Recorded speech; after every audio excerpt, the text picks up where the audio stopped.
Hello, everybody. Welcome to Nintendo Pow Block here on Buzzsprout Network. I'm your host, and let's take excited AV. Joining me is the one, the only Buzzsprout himself, Mr. Corey Dirrig. Hello, good sir. Hello, Edward. I'm very excited to talk about all the Nintendo Switch 2 games that PlayStation announced at their State of Play today. Dude, I read that note in Family News and fell out. I was just like, this is so shady. But we're a Nintendo podcast. We gotta do something. We gotta do something to spice it up. But Corey, the thing is, you literally are not lying, because it was like all on Twitter, all on Nintendo Live, all the stuff that was coming. So I was just like, oh, okay, cool, and stuff. But yeah, everybody, Sony this week had not this week, but Sony showed off a state of play.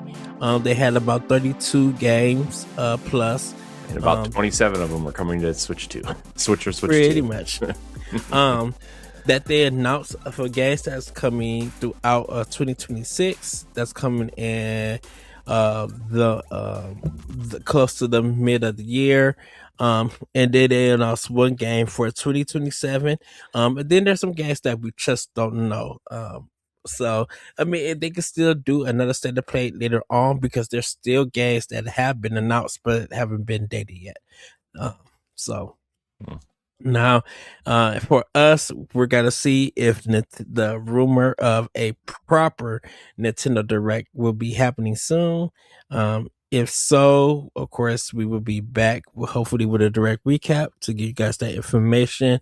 Now that all that information is out, besides the Nintendo Direct or Indie World or whatever, we know what comes. We know Microsoft's deal, we know Nintendo's third-party deal, and we know what Sony is bringing. So there's a lot of games that are coming to various platforms throughout the year. Yep, and it's gonna be great. It looked so good today. Yesterday. I couldn't believe it.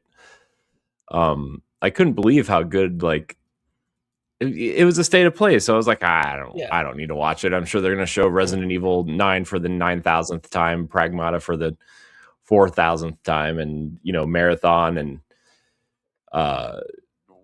maybe some one or two other things. But then they're like, it's an hour long. And I'm like, oh, okay, well, that's a nice chunk of time. Right. And then, dude, a God of War trilogy remake.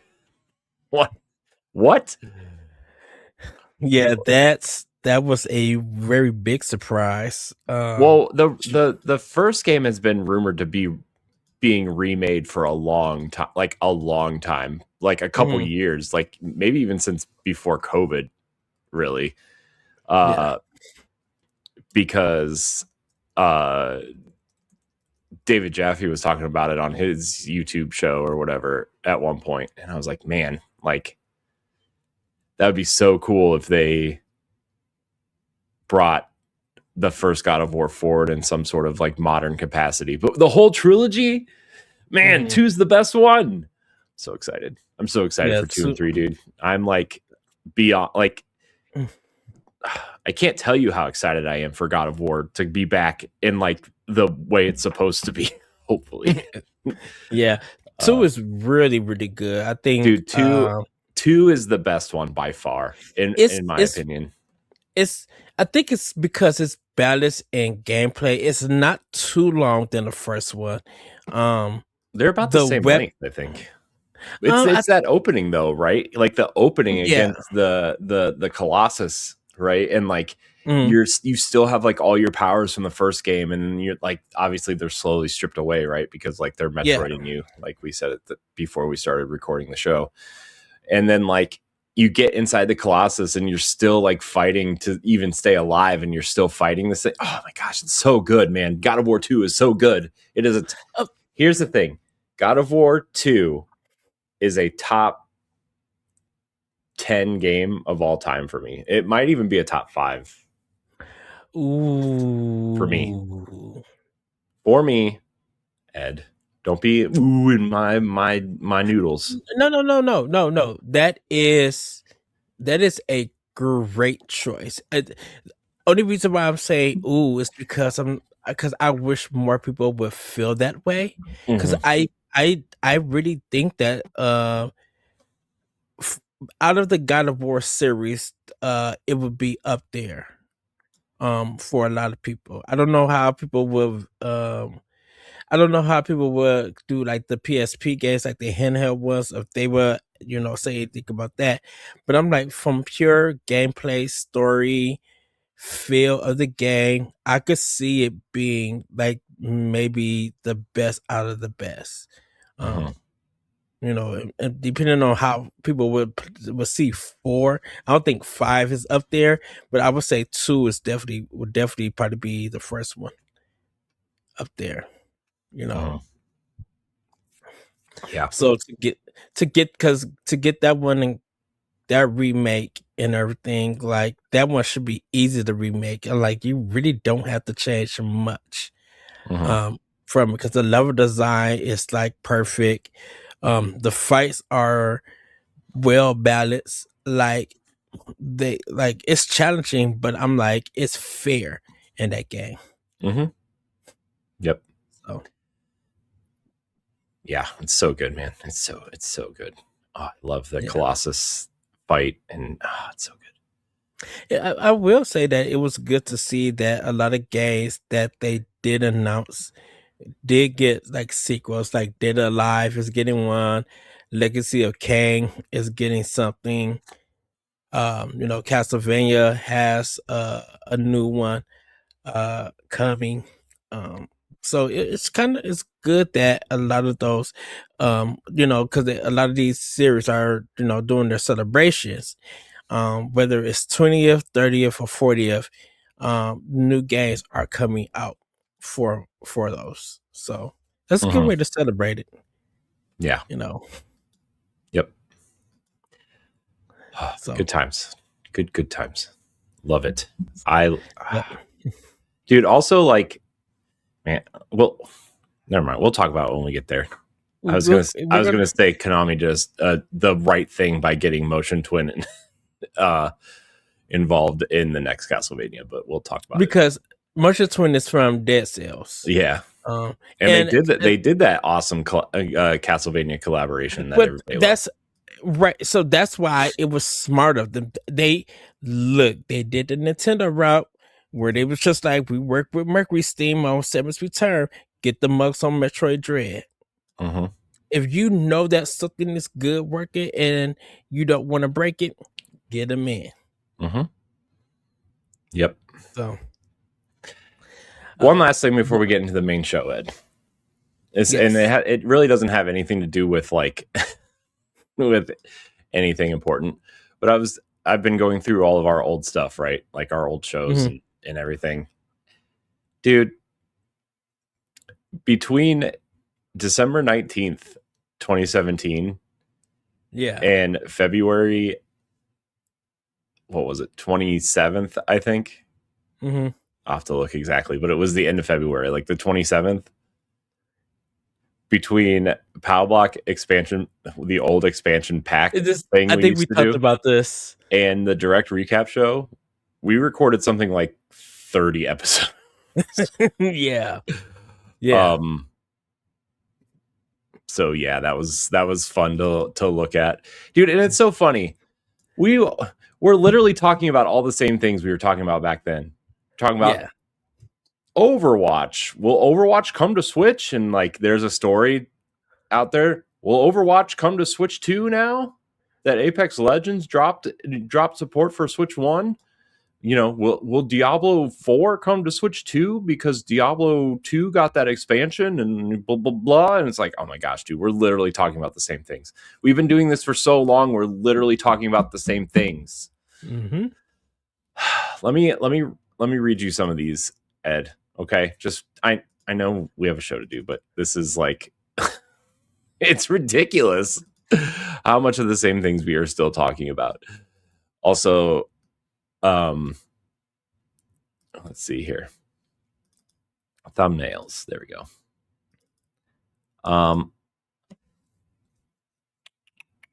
We were talking about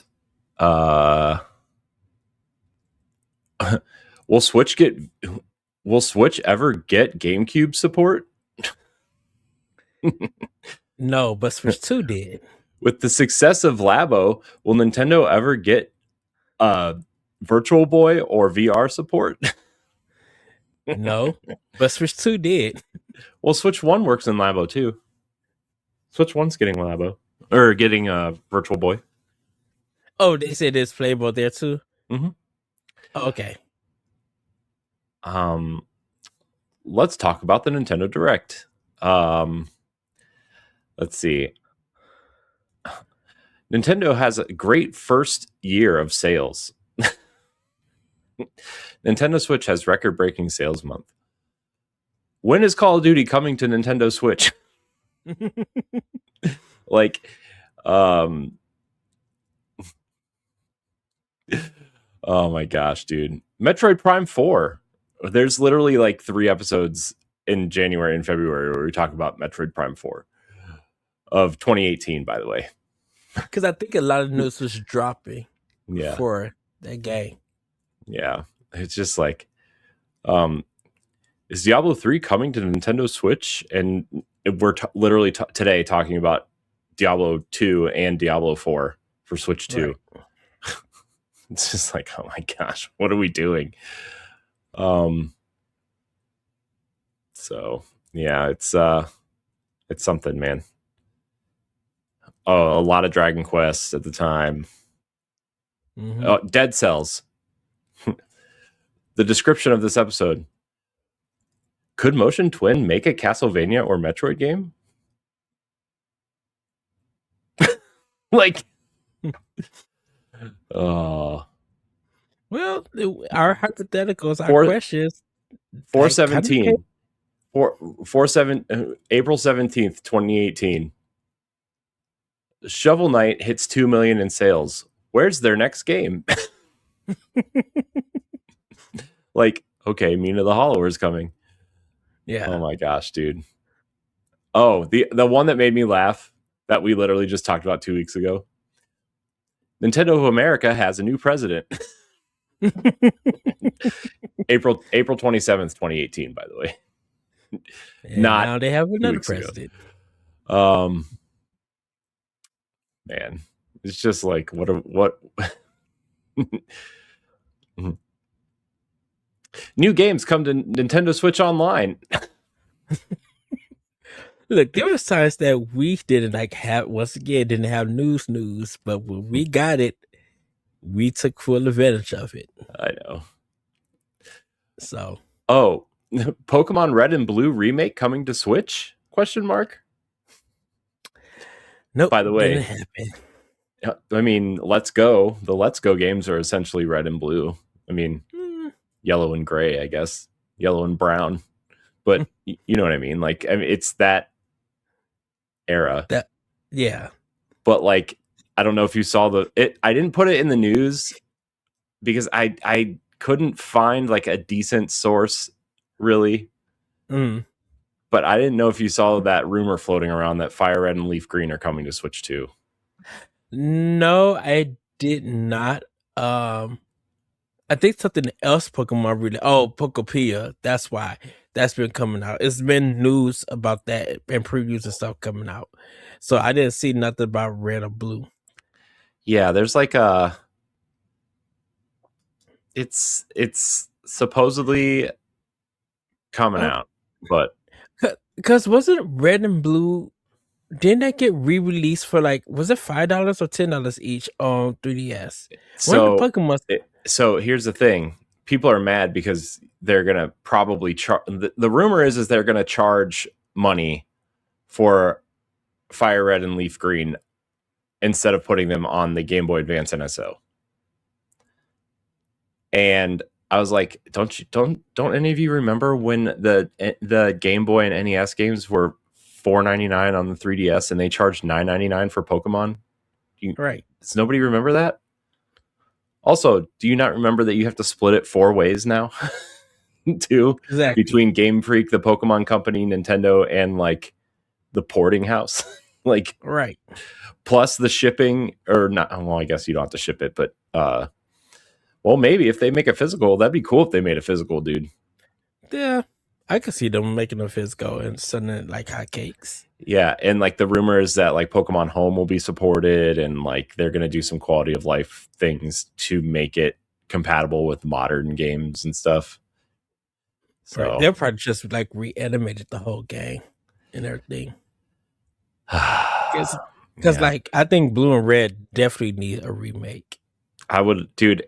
Even if it's just Fire Red and Leaf Green coming, I'd be just fine with that. I really like Fire Red and Leaf Green. I think that's like, I mean, especially as of now, those are the definitive versions of Red and Blue, right? So, dude, and you got to get Fire Red because Charizard. Come on, no Fire Blue. Fire Blue. Yeah, Fire Blue. Goodness. Leaf Green. Leaf Green. Because I was blue when it originally came out. So, which is weird because, like, yes, that is Squirtle, but I got the green Pokemon. Bulbasaur? Bulbasaur, yeah.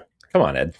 Ed's tired. Ed either took a 12-hour nap today or hasn't slept in 3 days.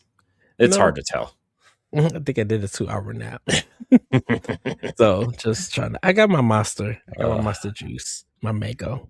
Man. By the way, side tangent. I know we're all kind of all over the place.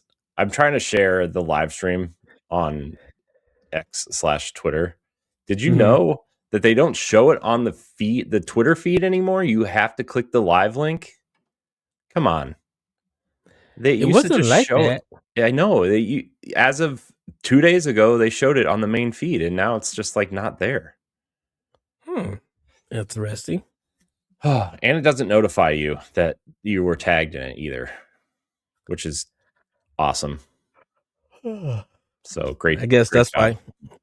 Yeah, I guess that's why people still go through YouTube to live stream. Yeah, we only stream it to Twitter because some people actually do watch live stuff there, but it's like we only do it there because we wanted a third option to stream somewhere because the program we use right now, we can stream to 3 separate places. So it's YouTube, Twitch, and YouTube. Option YouTube, Twitch, and option 3, which would either be Facebook or Twitter or LinkedIn. It's like, well, I don't think our audience is on LinkedIn. So no. So yeah, that's where we're at. But it's just like, come on, guys, let's figure this out. Like, exactly. Anyways, not important. All right, sorry, I didn't mean to interrupt 47 separate times. No. I'm all over the place today. Well, so let's quickly get through Snack-Tendo. Everybody, it's time for Snack-Tendo. For me, I had a Long John donut and a strawberry heart, kind of like Boston cream donut, and a coffee. Got some Chipotle this week. Had some chicken chalupas from Taco Bell. So good. Had their Caesar fries definitely too. And pretty much that's kind of it. It's just the same old, nothing really big and stuff. At this time, I'm waiting for some new places. I mean, not new places. I'm waiting for some places to like get new stuff on their menu so I could try it. Right now, it would be Arby's, which I probably have to go to tomorrow. Arby's before I go to work. Arby's sounds good. Yeah, dude, I've been craving ever since they brought the potato pancakes back. I've been craving those and the mozzarella sticks. No. Oh, man, I just don't know how far Arby's is from you, though. There's one a couple minutes down the street, but I'm not going out late to do it. I think ours closes early too. So yeah, ours closes like at 10.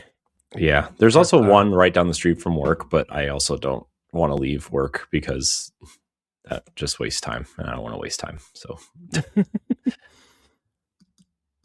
anyways, sorry. Continue. I'm terrible today. Jeez. No, that's pretty much. And I've been eating Haagen-Dazs chocolate ice cream. Just Haagen-Dazs chocolate ice cream, he says. Yeah. Actually, it was so warm today, dude. A lot of the snow has melted. Because I went to go pick up some Chinese food, and I'm just like, ooh, it feels so good out here. Like it's kind of hoodie weather and stuff. They said it's supposed to rain, but I don't know how that's gonna be. If it does rain, then I'm just gonna. I said that I'm gonna take the train to work. Well, I do have to take the train to work because it's gonna be Valentine's Day, and I have this is my first Valentine's Day in a new city for where I'm working at. So I don't know how the parking is going to be, because I don't know, people all in that town going to start going to all the restaurants that's around there, and all the parking gets taken up because everything don't close it to 10. But people will probably still be there until 10 o'clock. And then I don't know how our liquor sales and stuff is going to do. So it's a first time knowing. So instead of not having nowhere to park, I'm just going to take the train to work, and then take it train back home, and then drive back home from there. That's fair. So, but yeah, that's pretty much all I've been snacking on. Nice. Oh, there is one thing I haven't tried them yet, but there are the M&M's Bakery Collection. People have not seen them. They are peanut butter cinnamon roll, chocolate cherry cupcake, and lemon meringue pie M&M's. So it's starting their bakery collection. So I think it's limited time. It's going for the whole month of February. So that's the kind of candy that we're selling at my job right now. So nice. And I'm assuming all the Valentine candy stuff should be gone, but I'll see what happens tomorrow. And then it's time for Easter. Nice. With a little St. Patrick's. Awesome. I guess for me, nothing really since the last time we recorded. We're recording a day early today because of schedules and things we want to do on Tuesday. Yes. So it's really just kind of been like, oh, my kids made cupcakes this week, so I ate some funfetti cupcakes. Yes. I forgot they're upstairs. I didn't have any today. Oh no. I just remembered. So that's kind of it for me. But man, dude, I gotta tell you, I mean, I know my wife helped them and everything, but like, yeah, man, there's nothing like a good cupcake, man. Love a good cupcake. The funfetti is so good. They're the vanilla ones, right? I mean, they're like, they have like sprinkles in them or melted chocolate. Oh yeah, whatever in them, whatever it is. Yeah. So, but yeah, that's kind of it for Snacktendo for me. Yeah, a good cupcake. It hits just the right spot. Yep. Very, very, very good. So okay. Well, everybody, it's time for Play with Power. Hold on, Ed. Watch. Boom. Yes. So I've been still playing Dragon Quest 7. Finishing. I've been working on that. I'm waiting on Corey to let me know what backlog game to start, so we both can start it. And everything. Yeah. About that, I don't know what I'm going to play yet.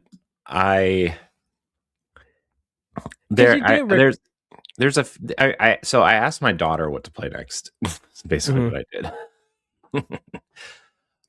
She said either Minish Cap, Golden Sun, or Fire Emblem, the first one, which is the Binding Blade, which is I think is the third one or fourth one, technically, but the first one that came to America. Yeah, man, like I want to play something other than Fire Emblem, like in my mind, so I don't get burned out. but also I'm like, I just want to play more Fire Emblem. I just want to play more Fire Emblem. So I was thinking of War Groove. Playing with that because me and you haven't finished that. I didn't really like War Groove though. I'm not really into But it, to I be think honest. it was more to the spirit of Fire Emblem, the strategy kit. So I was just like, okay, we should try to play War Well, Groove. the other game I thought about playing honestly was Valkyria Chronicles, because I've never beaten I've never beaten any of them, but only 1 and 4 on Switch. So I've never beaten either of those, and so I was like, maybe that sounds fun. Like, it sounds like that would be fun. I mean, I did say go. You should do Minish Cap because I know Golden Sun is. You told me it would be confusing, but I'm like, dude, that's every JRPG ever made. So because the thing about Golden Sun is that when you get to, because it's split up in 2 games, and the way that it concludes on the first game is just like, wait, what? I'm like, I'm just beginning, really. I'm like, I'm really just beginning part of the game. What you mean, play part 2? What? Yeah, but that doesn't bother me though. I mean, that doesn't really bother me, that, yeah. But and I just figured like Minish Cap would be more easier, more fun to do. Yeah, I kind of want to not play. I mean, I really want to play Fire Emblem, but I don't want to get halfway through and be like, nah, I'll just put this down and play it later and then not finish it. You know what I mean? So like, that's where I've been at with in my head, but I'm still like, I still want to play Fire Emblem. Like I really do want to play Fire Emblem. So I'm struggling. Did you ever buy that NES one that they put limited time on Switch? Okay. I wanted to. I thought about it, but I'm like, dude, if I ever go replay the first game, it's going to be Shadow Dragon on the DS, right? Because I could virtual card it to you, right? It's not available anymore. I brought it though. You bought it, but you didn't redeem the code or anything? What you mean? I brought it on Switch when they had it available. I know. What do you mean you can gift it to me? What are you talking about? You know how they do the virtual cards?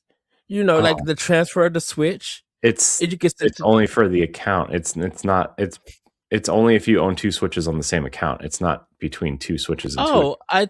I thought I could lend it to you. That's what I mean. So. I don't like the game share. I don't know. It doesn't matter. I'm not going to play it. Don't worry about it. I mean, it's nice from a historical context, and maybe someday, but also like, if I'm going to play the first game in like a real capacity, it's going to be Shadow Dragon on the DS until they bring it to Switch 2 with that second screen. Or if they just port the games in HD so I can just play them. Man. Anyways, but I beat Path of Radiance. Did I talk about that on the last episode? Yeah. No. You texted to me because you were still doing the save and everything, and you was talking about the time and stuff. And then throughout the week, you said, "Hey Ed, I ended up beating the game." Yeah, and that's when you started talking about what to play next. Yeah, so I guess I was playing it on what, Super Bowl Sunday, I guess is what it was. Yeah, I think so. Yeah, and so like I turned the game off. It was so boring. I'm glad the Seahawks won, but it was so boring. Everybody's been saying that. Like the Super Bowl's always boring though, in my opinion. Like, it's either like a low scoring game or a blowout. There's never any like nice in between. So because I think it's always about the halftime and I didn't watch that either. Commercials. I didn't watch the halftime show either. Not that I was opposed to watching it. I just didn't. I was bored, so I started doing other things. I'm not anti Bad Bunny or anything. I promise everybody. I'm just not. I was just bored. Anyways, what was I saying? Oh yeah, Path of Radiance. I started it at like 9:30 8:30 or 10 o'clock or something. And I'm like, I finished the second to last battle, and it was like 10:30, and I was like, the last battle can't be longer than like an hour, can it? Dude, it's like 2:30 in the morning. Here's the thing, mostly because I'm trying to save everybody and not die, right? So that makes the game infinitely more impossible in the final battle. So I'm like, I get halfway through it like twice, and somebody dies because I made a dumb mistake or a dumb move, right? Yeah. I was like, oh my gosh, you got to be kidding me. So I was like, screw it. I'm just going to stay up and beat it. I'll be tired tomorrow at work. It doesn't matter. So what I did is like the final battle, I'm not going to spoil any story elements, but basically you're at the castle, and you're getting ready to like take the castle. But like there's two walkways on either side of where you're fighting in the courtyard. And then there's one lane in the middle. So there's like 3 lanes, right? And in the middle lane, there's a fountain, right? With like a squared off space that you can move around in. And then obviously you can kind of walk through the grass and everything too. But like the first 2 times I split my team into 2 and went the separate ways, right? The separate walkways. Yeah. And that was not a great decision. Because then it made everybody like spread out, and so they were easier to pick off. Yeah. So the third time I went straight up to middle with everybody and had, my strongest characters kind of guard the entrance to the fountain area. And then I used the one character that calls in reinforcements on the Pegasus Knight. Gosh, what's her name? Anyways, not important. I brought her into the fold too, so I could have 6 extra characters for them to like attack while I was positioning, right? Yeah. And so it took a lot longer to do it that way, but essentially what happened was the enemies from the walkways and like the towers and stuff that were making their way down, they were funneled into 2 little like doorways essentially. It's kind of like the movie 300, how they went through the mountain and they were going to have to take on like thousands of enemies, but because the area was so narrow, it was going to essentially be like they were fighting, less guys because, they couldn't all charge them at once. They had to like essentially line up. So like I was forcing them into the doorways one by one instead of facing 4 or 5 of them at the same time. And it took a lot longer, but it worked. That strategy worked. And so I was like, yeah, I did it. And then once I beat all the guys that came down to fight me, I backed up to the beginning of the level, healed everyone, right? And then I split into 2 teams and went up the side areas after the enemies were gone. And then I took out the enemies that were kind of, in those areas. Yeah. So, and they weren't like, they were like swordsmen or whatever. They weren't like, bow and arrows or dragons or anything. So, yeah, it was cool. It felt really good to like, it's weird to say, but it felt good to find a strategy that worked instead of like, the modern games, you kind of like, whatever, do whatever. But, it felt like a real tactical battle, which is like something that Fire Emblem just felt really good to play that way. Yeah. And also like I was so meticulous in making sure I killed every enemy in every battle leading up to the final battle. That out of the 15 characters I think you can take into the final battle with you, 12 of them were max level. Dang. So, and the only ones that weren't max level were characters that you get kind of like later in the game. So, and by the time you get them, like the enemies you're fighting are kind of too powerful for them to fight. So like you either have to like take their health down a little bit and then let the lower level character kind of clean them up. Yeah. Or just not use them. So I tried to do the first strategy, but my characters that I had were already too powerful. So they would like take guys out in one hit, essentially. If you're doing the rock, paper, scissors thing. I always wondered why intelligence system never balanced that out. Why they never they do now with the paralog system. That's how you balance it out, is you make the side quests to go grind, or Engage had the training missions where you could like literally take your lower level characters into a training area and just train them.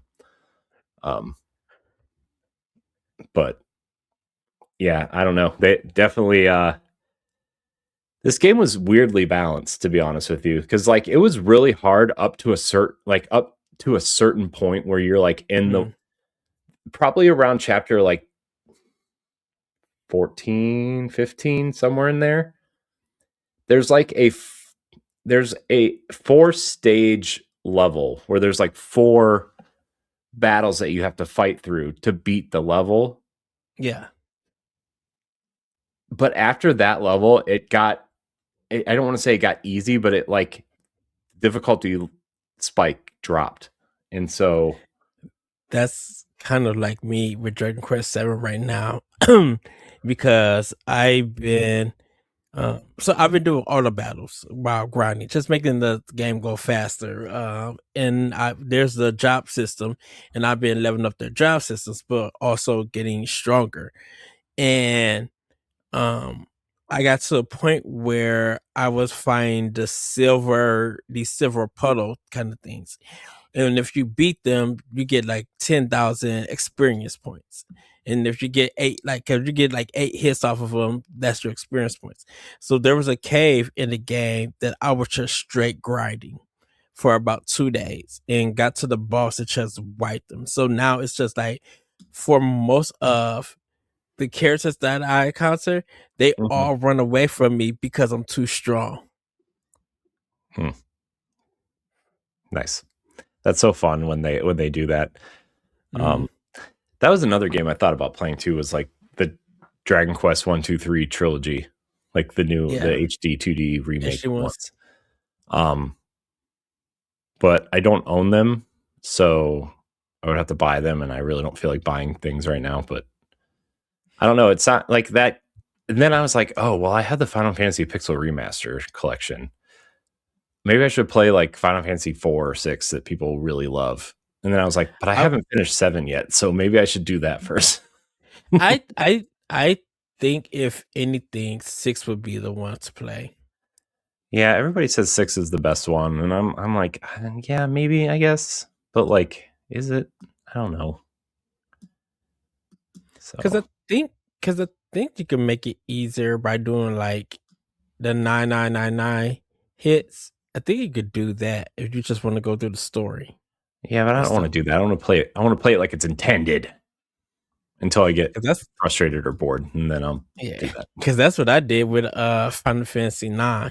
I finally got to the point where I left off on the PS1, and then just started getting boring, and the fights. I'm like, yeah, let me just cut this off because this is getting too long. Like, I'm getting to too many fights, too many boss fights back to back. Yeah, let me just finish this. Okay, done with the game. I'm like, this is an old game. I just want to see the rest of it and say that I beat it, and I did.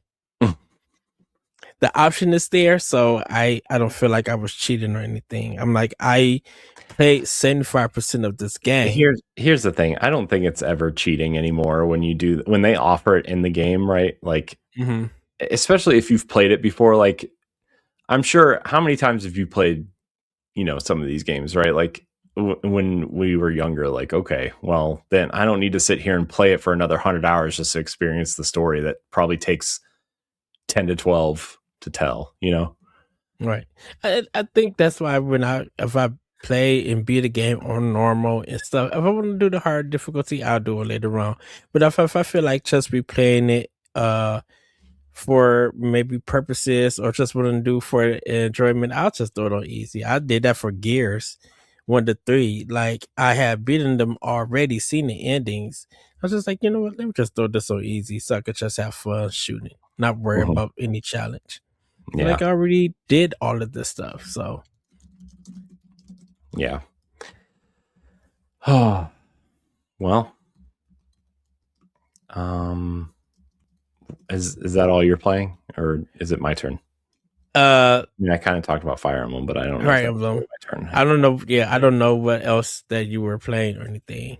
I mean, I'm still trying to pick out which game I want to play, right? But other than that, it's like I'm playing Fire Emblem Heroes still. Because like I said, whatever game you want to do as the backlog and stuff, that's what I'll pop in and play. Yeah, the thing is like I want to like really keep track of my backlog games this year, or just my games in general this year. Mm-hmm. And I don't really know how to do that at this point, right? In terms of like, oh well, how do we keep track and make it fun? So like at the end of the year, we have like a fun conversation to talk about. But I don't know. Anyways, I guess not important in this live setting scenario. Mm-hmm. Well, actually, I need to pull out my because I think I got 2 totes worth of Nintendo stuff that I need to go through with all my games and stuff in it because I got just so much. So I probably pull out my Nintendo ones and just see like what haven't I played that I could go through. I still got to order Mario Tennis. I still got to order that, so I'll do that probably a little bit later and stuff. And then like I said, I still got not Fire Emblem. Dang it, Corey. Got the word Fire Emblem. Final Fantasy 7 Remake. I want to play because I do want to get to integrate too. Yeah, maybe I should just play Final Fantasy 7 and finish that up. I think I'm gonna wait on the sale for Yakuza 3 Kiwami. Yeah, did you see well, I think we're talking about it later too, but did you see that they came out and said that this is going to be the last Kiwami game? Yeah. That's weird because like you only have 2 more. You might as well just do them. 4 needs to be remade because it's the worst out of them, I think. 5 is good though. 5 and 6 is really good. So man. But yeah, I've been playing 4 on Xbox. I actually gotta cut my Xbox on. I gotta play stuff on there too. Because there's some stuff I need to order. I also need to play stuff on Xbox. So,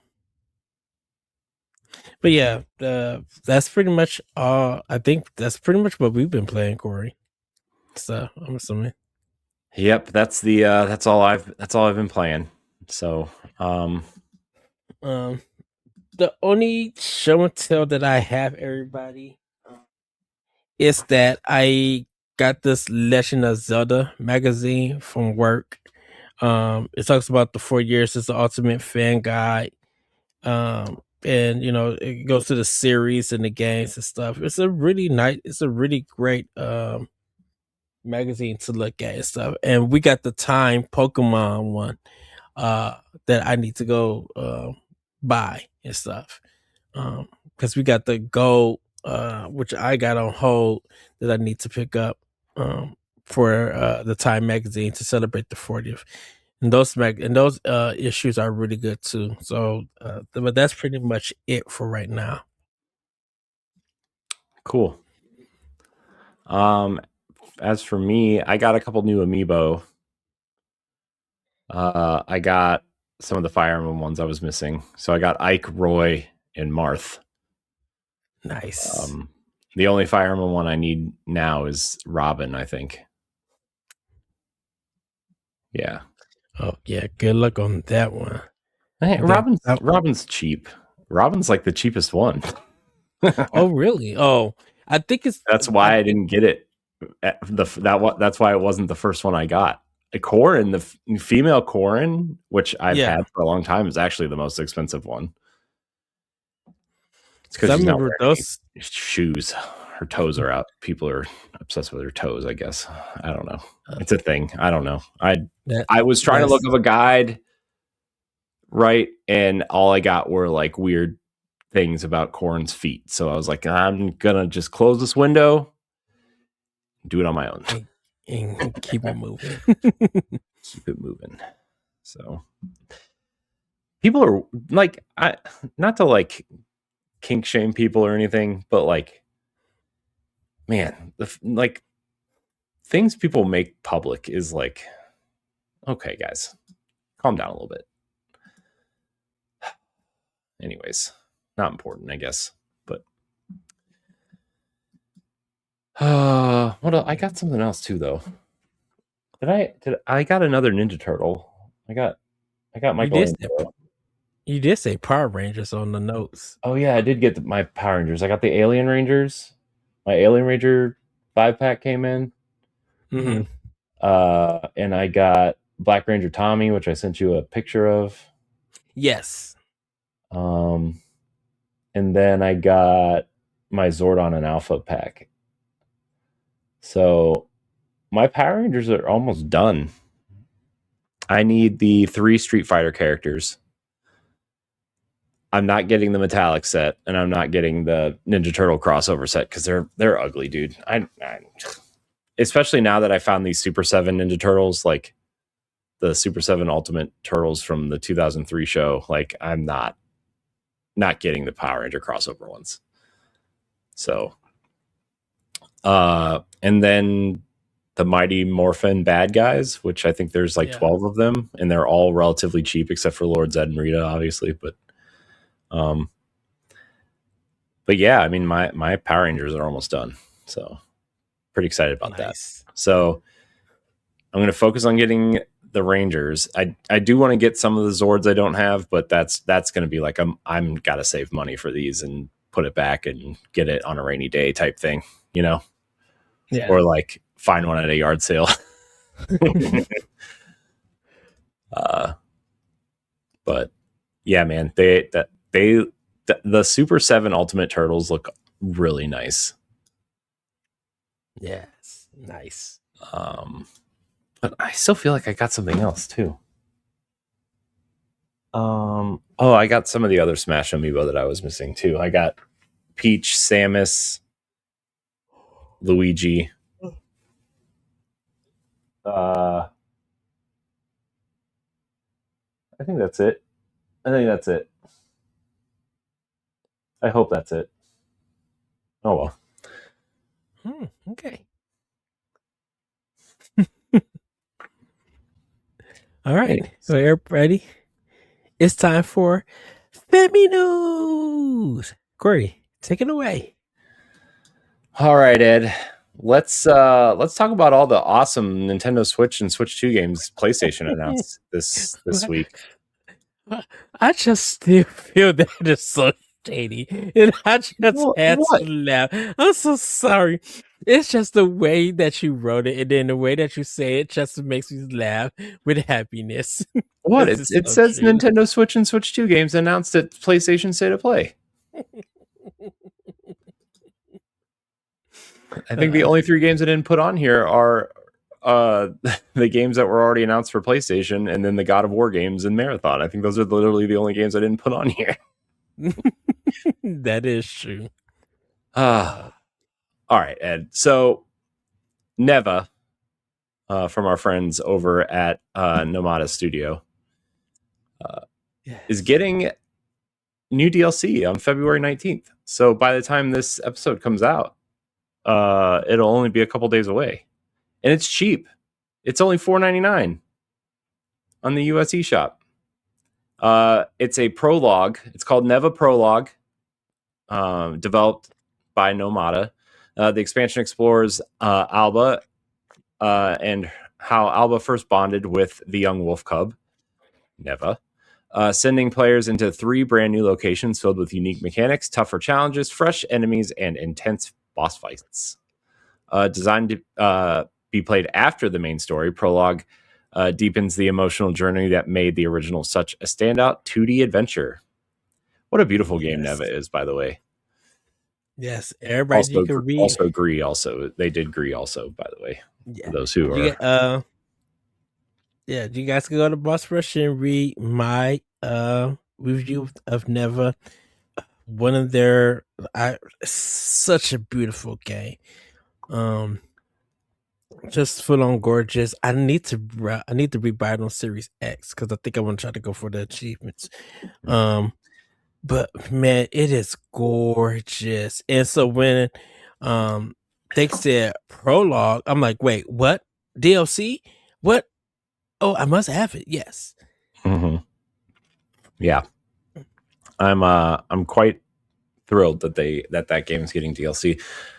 That kind of stinks for the physical collectors though, because like I feel like they should have waited to put the physical edition out now that we got this, because people would have double dipped again. True, but I think Nomada Studios probably wasn't planning on doing it. I guess it was just good receptions and good sales with this. So I mean, I'm sure they had it planned. I mean, you don't just whip up a DLC in 8 months or whatever. Well, yeah. Compared to how long the game's been in development, just for the main campaign, you know. Yeah, I guess, but it's still, I don't know. I mean, Nomada's not a huge studio. Yes. They didn't, I mean, in you know, they're not taking 7 or 8 years to put games out, so. Right. And this is their first time doing DLC, because Green never got it or anything. So with this, I guess the way that they designed it, they were just like, yeah, this is a possibility, or this is the way that we could do DLC for it. So, and $5 is not such a bad deal. Dude, it's a great deal. Yeah. Dude, usually DLC is like as much as the game. Very true. So yeah, good on them, man. I hope it sells well. Also, I wonder if they took note from like Silksong, right? Because Silksong was really cheap, right? Mm-hmm. And maybe if you sell it cheaper, you'll sell more copies. I think at some point you're going to see indie games start taking that directive, which you kind of already have in some ways, but well, I think when Greed came out, are you just talking about like for the main game, or just the DLC? I mean, just for both, either one. For both. Because I know when Greed came out, it was $19.99. I think the same price point was for Neva. I think Neva was $24.99. It might have been $24. Okay, but still cheap. But it's still cheap. I thought they did a pre-order sale for it.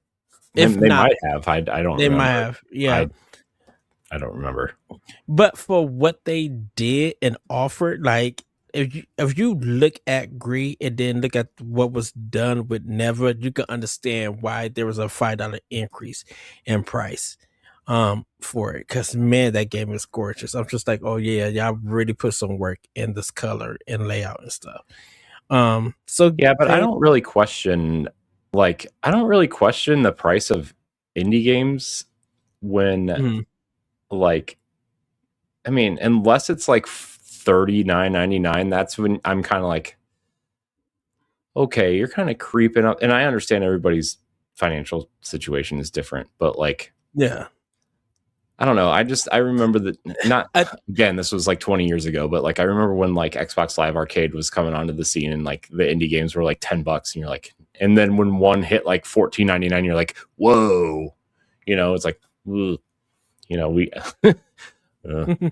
but then also I remember when like Pac-Man was like $29.99 on the original Xbox when Xbox Live first launched. I was like, Dang. Okay.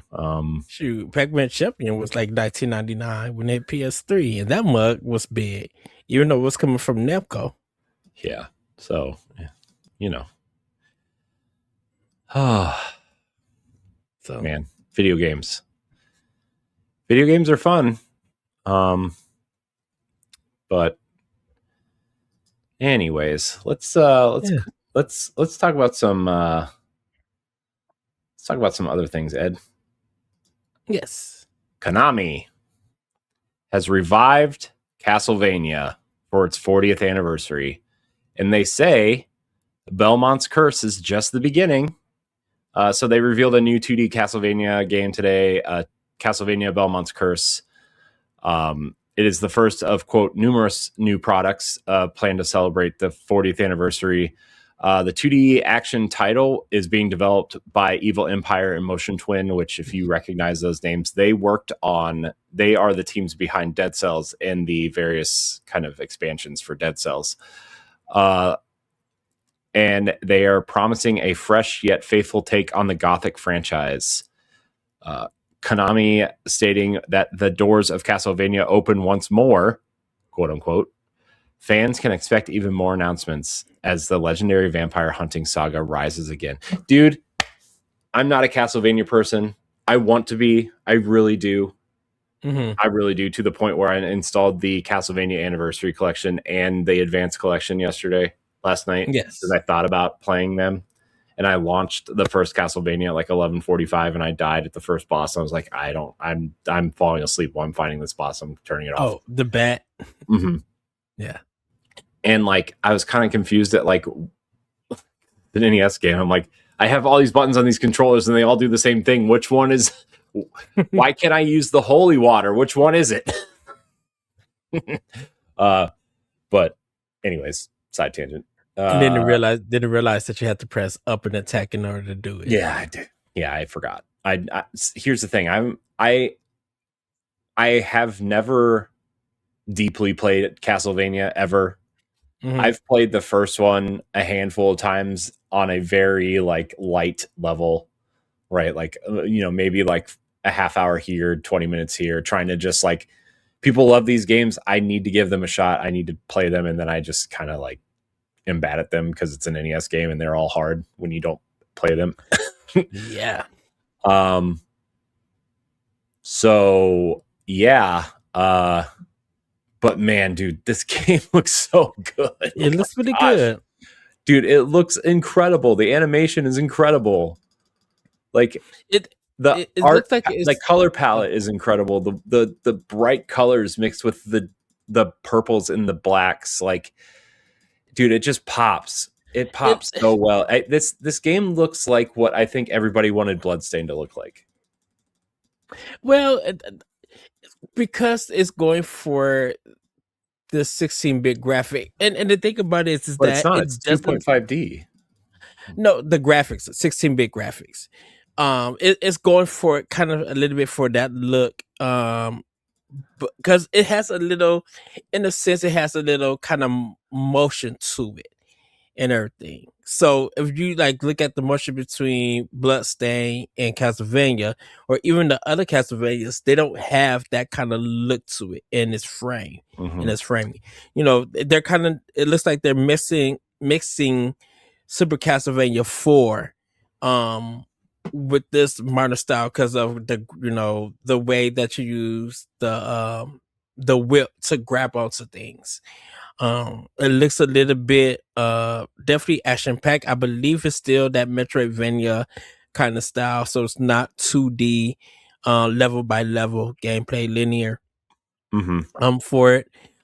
It's good to see that Motion Twin is helping develop this. Like we mentioned before, Konami's doing a great job working with other studios to help develop their games and stuff. I think that's why a lot of people. It looks like it really looks like the Castlevania series is in good hands, since Igarashi is doing the Bloodstained games and stuff since he left Konami. Mm-hmm.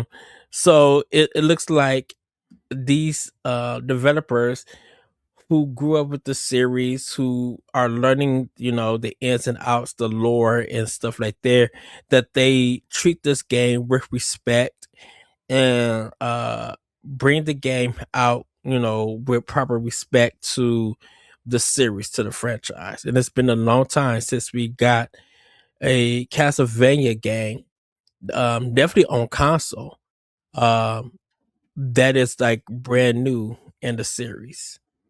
Mm-hmm. So, because I think the last one we got that was 2D for I think was Was the the one for 3DS. Yeah. Or was it the Xbox Live Arcade multiplayer one? I don't think remember. that was the. I don't know. Yeah. Oh man, it looks so good, dude. I like this game made me want to go play Castlevania, like try to get through that series again. Because they got pre-orders up for the physical for the game. So I literally think that great that you guys announced it on PlayStation. I'm gonna order it on Switch. Yeah. Yeah, I mean, yeah, I mean, what of course. So, that's good, but I don't think we have a date for it yet. They just said 2026. For right now, I don't know if there's a date for it actually. Yeah. Let's see. This is Castlevania's website. It just says 2026. It says wishlist now, coming in 2026, set 23 years after Castlevania Dracula's Curse, following a young Balmont's journey into a 2D action exploration title. So that's the third game after.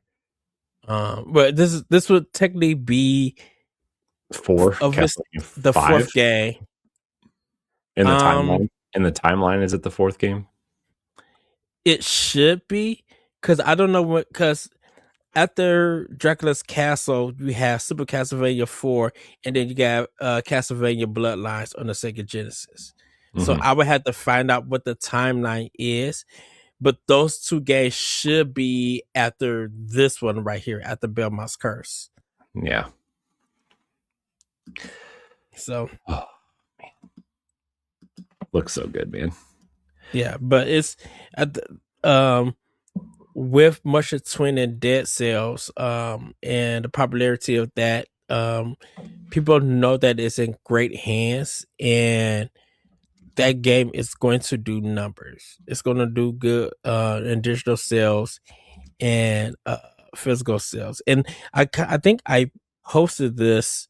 I know I posted something about NGS when we get to it, but I kind of posted that I think the upset at Konami has resided. I don't think it's there anymore for a lot of people, and I think Konami is, like Capcom, making a comeback, because I'm like, when have they ever been in a presentation that they presented games heavy than everybody else? They got they did like 5 announcements in this presentation. On top of, we got Super Bomberman Collection on Switch for their Partners Direct. So in reality, like, Konami put out 6 announcements. Well, plus we got maybe you said this already, but we got Delta Snake Eater last year, not on Switch, but yeah, and that got really good, great reviews and ratings and stuff. So I think people got, like, you got Silent Hill F, you got Metal Gear Solid, Snake Eater, you got Super Bomberman Collection, you got the other games that we're going to talk about, and then you got this Castlevania.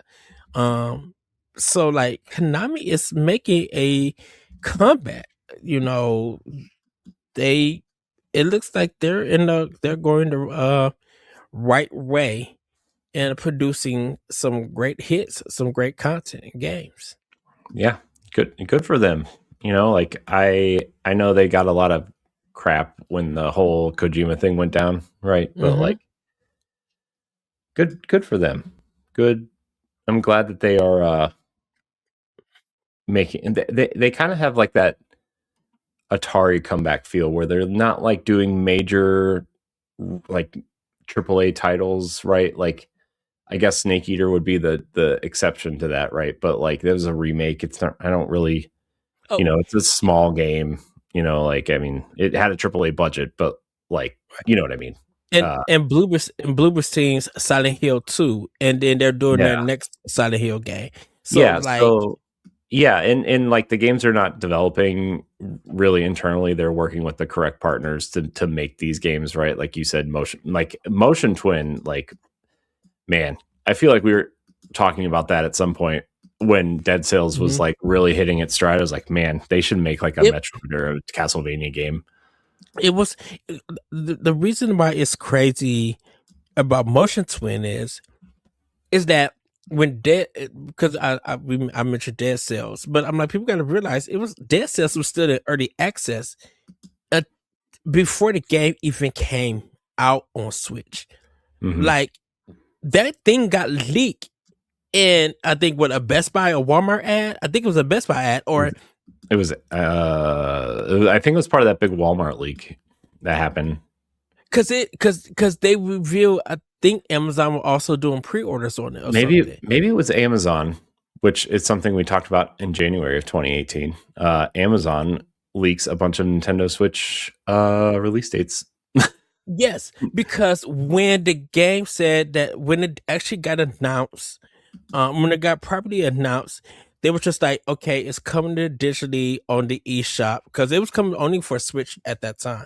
It was just like the full game's coming out on Switch, and then, you know, of course, PC on this day. And then 2 weeks later, we'll be releasing the physical, and you can pre-order, because I pre-ordered my physical copy at Best Buy. And when they found out the physicals was coming, everybody just straight waited. Some people did buy the digital, but most people waited for the physical to buy it. And that's how Dead Cells got really popular, and Motion Twin got really popular. I mean, they had their controversies and stuff with the founders and everything. Motion Twin, but like, oh, I don't remember that. I think their founders left to go form another company. No, I don't know. That's because there was something about around Dead Cells with the company that some people left, and I thought so. But that's for another day. Yeah. Dead Cells was the first game I ever covered in terms of like media. I found that footage, that off-camera footage, the other day. Oh wow! On the old Nerds Gone Rogue channel, like it was that and Wolfenstein 2 were like the first two games on Switch that I covered for media, quote unquote, which was just like, oh, here's some off-screen footage. I better film this before Mr. Nintendo comes and gets me. Right, and that Dead Cells kind of led up to the early access full game business thing, because the early access has been a thing for a long time. That just meaning that when the full game was coming out, it was going out of early access because it was coming to console. Because Hades did the same thing. Hades was in early access, and then when that game got announced to come to Switch and was released, the full game came out on Switch and PC and stuff. So there was just some early access games that, but Dead Cells and Hades are like the main known ones. Like, they were in early access on PC, and then when they came to console or really Switch at the time, it was the full game. It was the version 1.0 of the game. Because you would expect that early access games on PC would get the full game before they transferred it. They did. Those games came to PC at the same time.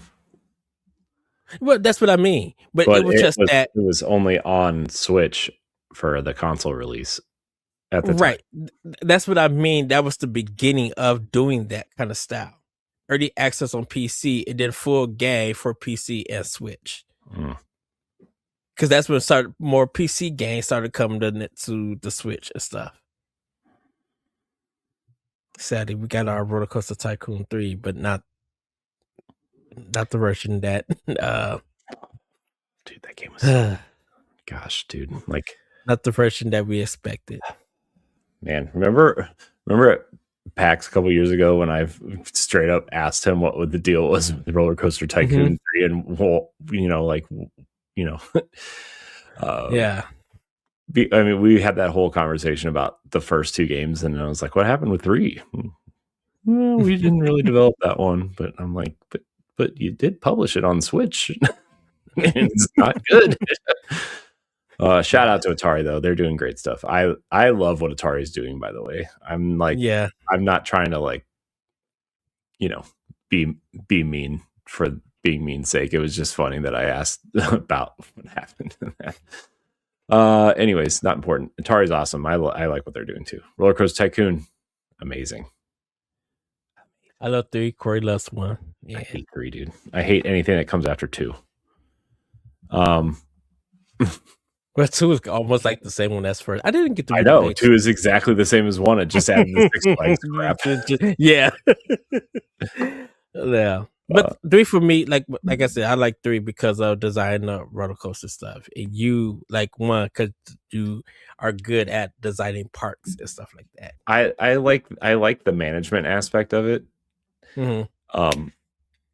But yeah. Anyways, I guess we should move on to the next story, huh? But yeah, I'll be pre-ordering my copy. Yeah, the game looks so good. Speaking of games that are old and new again, Ed, Rayman is back. It's out today. As of this recording, It's out today. The Ubisoft has officially revealed and released Rayman 30th Anniversary Edition, launching on Nintendo Switch and other platforms on February 13th, which is today, as of this recording and live show. Developed with preservation experts, Digital Eclipse. Good on you, Atari. Good on you, man. What a great pickup for Atari, man. Digital Eclipse. Yeah. And Night Dive, dude. Like they have that retro game thing cleaned up, man.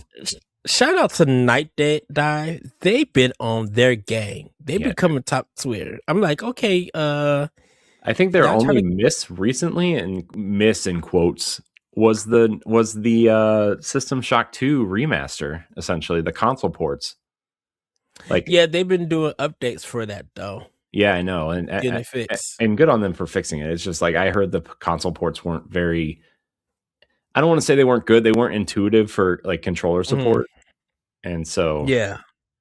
But I heard the System Shock remake they did was amazing, and the Turok games were like the remakes of the Turok games, remasters of the Turok games were good. They did Star Wars Dark Forces, right? Or was that Aspire? That might have been Aspire. A lot of the Star Wars stuff inspired. Yeah, I know that. I just anyways, they're doing Night Dive's doing awesome stuff, and like, man, I had an itch to play Turok the other day, and then they showed the Turok Origins thing during the direct. I'm like, do I really want to try to play Turok in 2026? I need to get ready for the origin story of Turok, Ed. By the way, did you know that comics from the 50s? Like, what the heck? What, Turok was? Yeah. I thought that was the original IP. No, it's a comic book from the 50s. I did not know that. Also, sort of related but unrelated. Disney owns Turok, by the way. I don't know if you knew that or not. No. How? Yeah, I don't know. I have no idea, dude. I must research this. Wow. Because I remember the 360 PS3 Turok reboot that was good, but nobody played. Yeah. Disney Interactive published that game. Ooh. It was one of Disney's games. And I was like, why did Disney publish this? And I was reading up on it, and they if they don't own it now, they owned it at one point. Yeah, I'm gonna have to look it up in our thing. Anyways, back to Rayman, because this is Rayman 30th Anniversary Edition. It includes 5 classic versions of the original Rayman, spanning PlayStation, Atari Jaguar, MS-DOS, Game Boy Color, and the version I played, Game Boy Advance. That's crazy that two Nintendo style or Nintendo versions are on a PlayStation. But then but then you go back and think about it and like, nope, the Capcom classics, all of that was Nintendo on PlayStation. Well, the Super Star Wars games all came out on PlayStation and never anywhere else. Remember that? Yeah. Yeah. Plus, Ed, this collection has a never before playable SNES prototype. Players also get 120 bonus levels, a reimagined soundtrack, modern quality of life features like Rewind and Infinite Lives, and an exclusive 50-minute interactive documentary packed with new developer interviews and rare concept art. Yeah. Gosh, dude, Digital Eclipse kills it with these collections. They're so good. Even when the games aren't good, the stuff they it's not their fault that the games aren't good, right? But like, you know, when these collections comes out, they have like the interviews and especially like you look at the Cowabunga collection for Turtles and it has all the box arts and the manuals and like scanned in and you can like zoom in on them and it's just so nice. I'm kind of just like, do I rebuy that game for Series X? Their only miss, Digital Eclipse only miss, Power Rangers. Just gonna throw that out there. Did they do Night Trap also? Yeah, I think so. Okay. But again, not their fault that game's bad. It's just a bad game. I mean, they cleaned a lot of stuff up on there, so. Well, yeah, but it's, yeah. Anyways, I'm excited for this, dude. I really like that first Rayman game on Game Boy Advance. I really love the Game Boy Advance version. I've never played any of the other versions, but I absolutely love the Game Boy Advance version. I played it on PlayStation 1. Did you? Yeah, but I never finished it or anything. I played it. I enjoyed what I played. It's not really. It was just I think because I was also doing Crash and Spiral and stuff and other like platform games. It's just Rayman didn't just didn't do anything different or new for me. But then when the later games came out, that we know Rayman now, I was just like, yeah, this is top tier Rayman that I love and stuff. Mm-hmm. Yeah, good on them. Good on Ubisoft for doing that with them. It's a big one for Ubisoft, I think, because obviously they've been doing a lot of shout out to lately. Shout out to Digital Eclipse, Panic Button, Blue Point, Night Dive Studios, like all of these studios who, whether they porting or reworking or remaking games and stuff, they put in the work and really bring a great quality of life to these games and stuff. So shout out to all of them. Yeah, they're doing awesome work. It's even we talked about it earlier, but even someone like Panic Button, they did the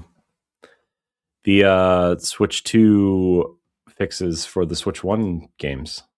Yeah. So speaking of old games coming to Switch and Switch 2, Ed, 2 Legacy of Kain games rise again on Nintendo Switch and Switch 2 this March. The legendary dark fantasy saga Legacy of Kain is making its return this March with 2 titles headed to Switch and Switch 2.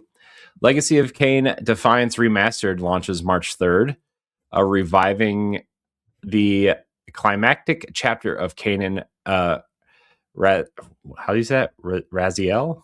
Raziel, yeah. Twisted Fate in Nosgoth with updated visuals for a new generation. Later in the month, Legacy of Kain Ascendance arrives on March 31st, a fast-paced 2D action platformer prequel to Soul Reaver, which was the first game, I think, right? Legacy of Kain Soul Reaver is the first one, or was Blood Omen the first one? Blood Omen is the first one. Okay. Blending retro pixel art, anime-inspired cinematics, and story-driven gameplay. both titles will also be bundled together in the Heart of Darkness collection, giving fans the ultimate return to Nosgoth. Also, it's worth mentioning that there is a playable prototype of the unreleased fourth game, apparently. Yeah. In this collection, or in the remaster for Defiance, at least. Yeah, there is Matt McMuscle. He he got a show called What Happened. He talked about games whether they got canceled or they got completed and they didn't do well, just like the whole process.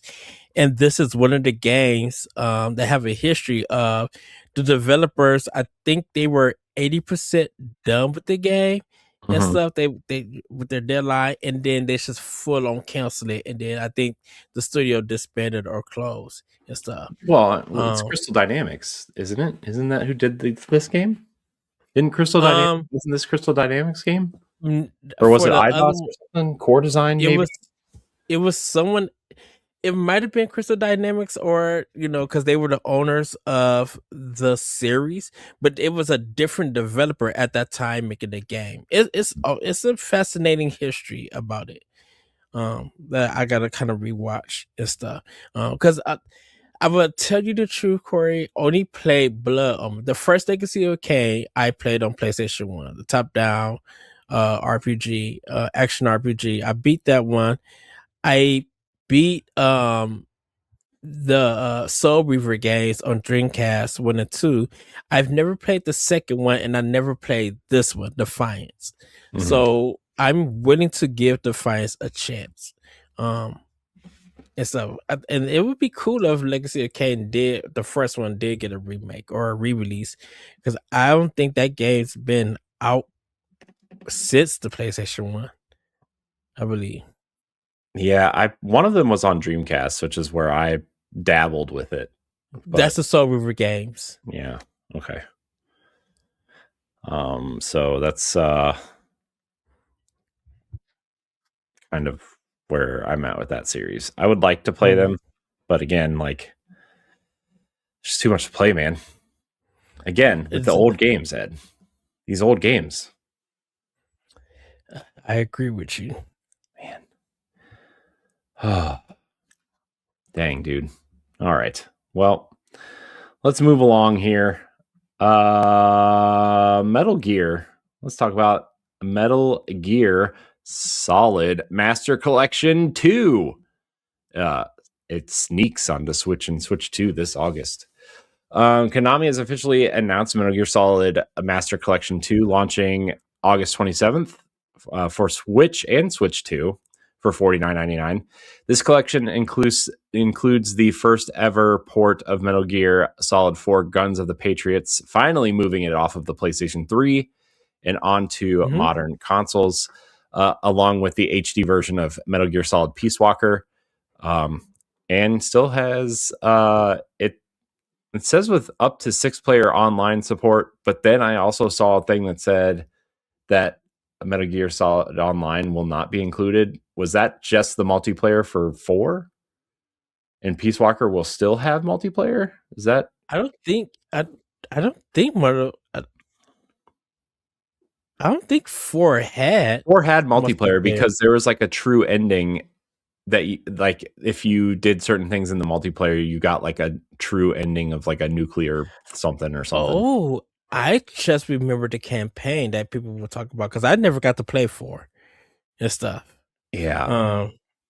So I guess another series I've never played is Metal Gear. And then Ed, the other thing about this collection is that it includes the first handheld entry, Metal Gear Ghost Babel, which was on the Game Boy.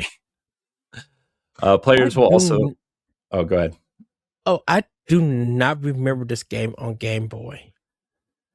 I can see the box art very vividly, but I've never played it. I think it kind of looks like the NES, MS, X versions of like that top down kind of.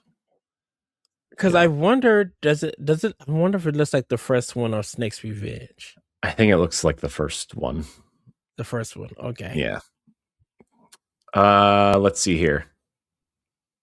Players will also receive extensive digital bonus content, including screenplay books, master books, the MGS4 database, and a digital soundtrack. Physical buyers on Switch 2 should note that this is a game keycard release, while Switch owners will need an extra download for this collection.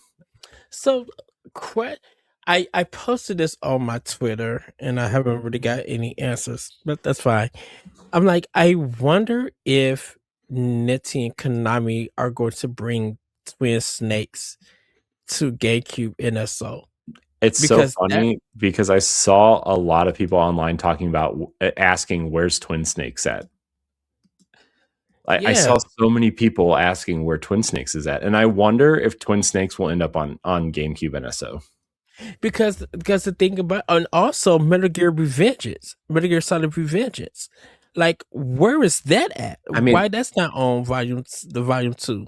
There might be a Master Collection 3 at some point, you know.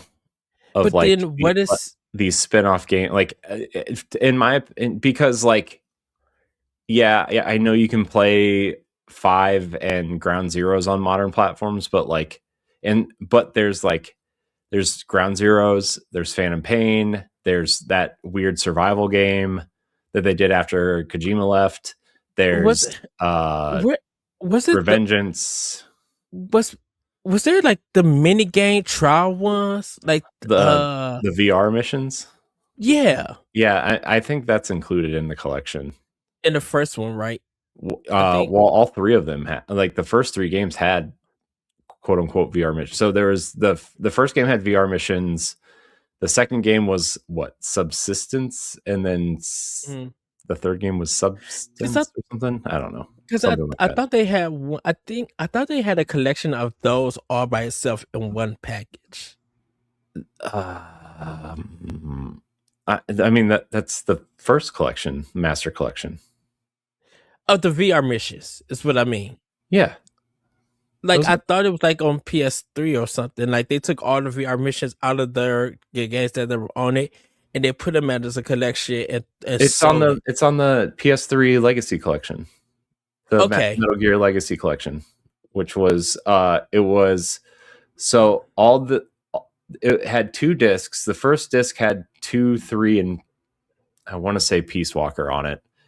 Mm-hmm. The second disc had 4, and then Metal Gear Solid and the VR missions were download codes, and people were really mad because the first game was a download code and not a disc. I remember that being a big deal. So yeah, that's cool. Metal Gear's coming. I'm glad that they finally got 4 off of PS3. I wonder how well that game holds up. I've always heard people either like love that game extremely hard or hate it with a passion. I've never heard anything in between. The NES games are on the first Master Collection, right? Yeah. Okay. Mm-hmm. Yeah, all the games are on there. So like the NES game, Snake's Revenge, and then the real Metal Gear 2 is also on there from the MSX is also on there. Okay, and then it's Metal Gear Solid 1 to 3. Mm-hmm. Okay. Yes, so then it would just be Twin Snakes, Revengeance, and then all of Metal Gear 5. Yeah.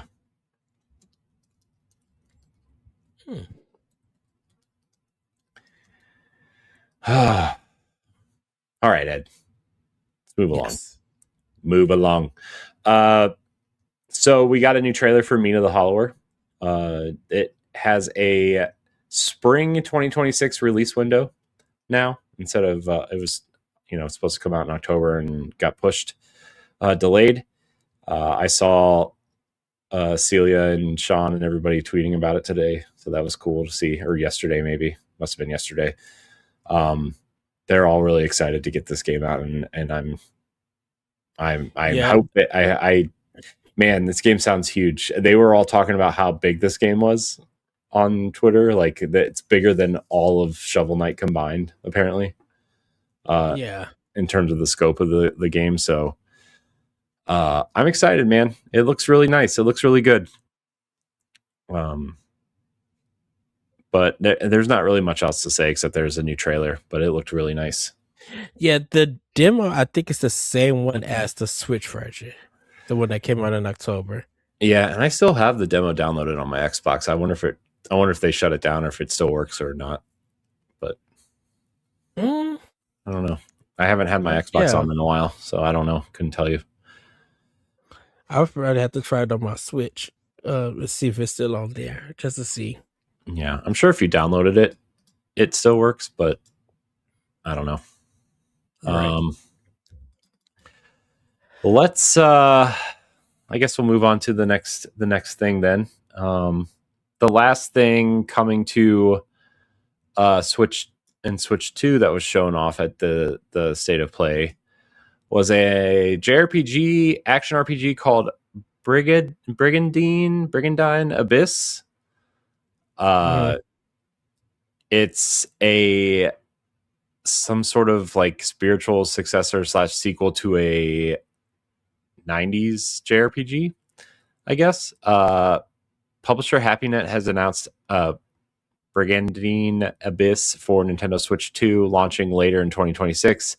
This new fantasy war strategy RPG puts players in a continent-spanning conflict following the death of Soljanat King and the rise of the would-be emperor, featuring 6 different protagonists and storylines, 24 nations with unique victory conditions and brand new missions mode.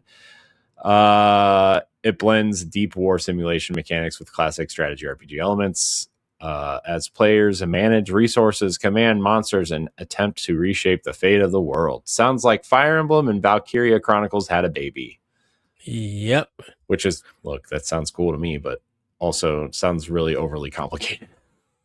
I don't know. It looked really nice though. It definitely looks like someone's trying to capitalize on some Fire Emblem popularity. Oh, why not? I mean, I'm not blaming them. I just, it definitely looks like Fire Emblem and Valkyria Chronicles though. But yeah, I don't know. I'll probably check it out at some point. What did you think of it, Ed? I thought it was cool. It was the first time hearing about it. I'm like, oh, this is very anime. Oh, it's this. I'm like, I do not remember this game at all. I'm like, what's this and what's it all? So I'm like, it looks cool. Yeah. There's one other game shown there that I think or thought maybe might come to Switch or Switch 2 at some point. It was called like Rev Noir or something. Rev Noir. It has a real Xenoblade vibe going on. Dude, I thought I was like, if it wasn't a State of Play, I would have thought it was a new Xenoblade game. I'm not even kidding.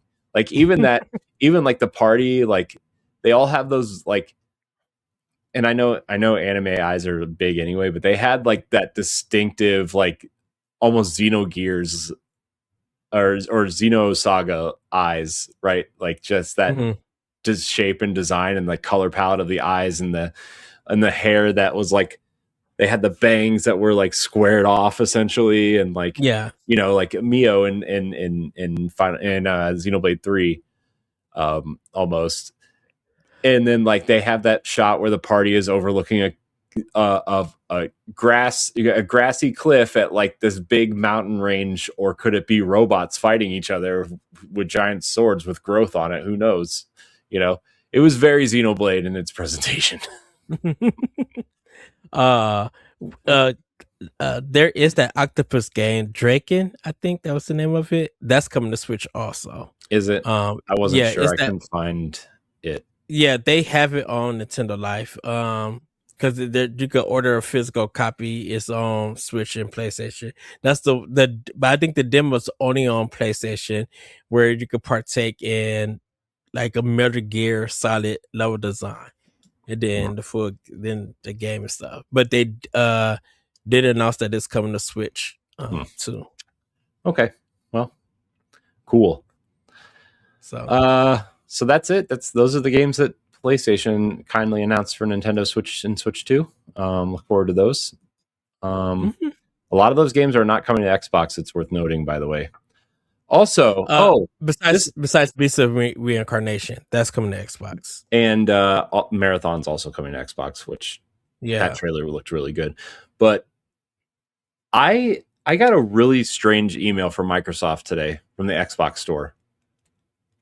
They emailed me. I sent a screenshot of it to Laurent, actually, because I wanted to know if he knew anything about it, because he's not that he's like a Microsoft employee or anything, but he knows the tech.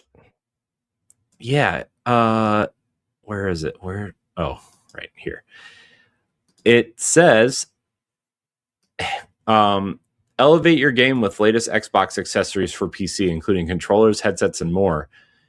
We will buy your Xbox for up to $130 credit towards any Microsoft accessory. I'm like, why is Microsoft offering to buy my Xbox from me? And I was like, is this some sort of like weird spam email? No, it's from the Microsoft store. But which Xbox?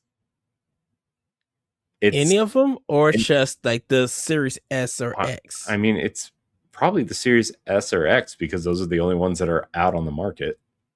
Because like that is, I'm like, you are crazy to do that. I'm like, if I paid from 300 or whatever till 500 plus, getting a Series X and S before they went up to the ridiculous price that they are now, and you only doing $130 for some credit?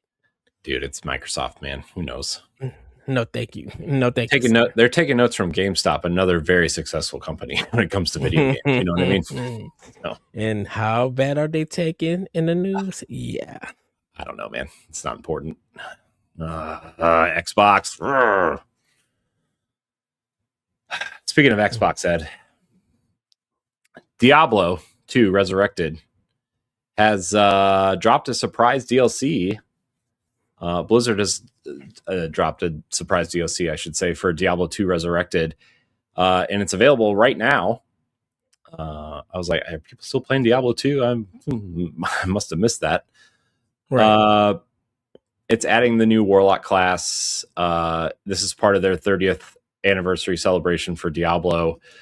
Blizzard has surprise launched a paid DLC for Diablo 2 Resurrected, titled Reign of the Warlock. The expansion is available now on the Switch eShop for $24.99 USD, and introduces the all-new Warlock class, a dark spellcaster empowered by demonic pacts. Along with new class, players can dive into expanded in-game content, including dynamic terror zones, the Colossal Ancients encounter, 30-plus new items and rune words, stash upgrades, and additional quality of life improvements. Blizzard has also released a new Infernal edition bundling the base game and DLC for newcomers ready to descend into hell. So, how do you feel about that, Ed? Yay. Yeah, I thought they would have maybe. I mean, I know they have that new DLC coming out for Diablo 4, but I thought they would have that's the game they're making.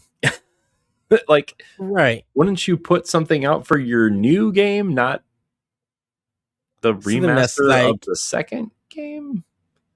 Right. Because Diablo 3 is on Switch, right? Yeah. I thought they would do something like that. Well, they did something for the 25th anniversary for Diablo 1 within Diablo 3, which was like, oh, that makes sense, because that was the game that was out. You know, to be honest, I didn't even know that Diablo 2 came to Switch.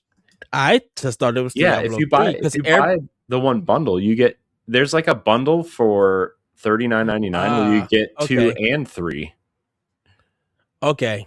And it's like, because everybody was just like, okay, Diablo 4 is out for almost everything. When is it coming to Switch? You know, people was waiting to hear from Microsoft about that.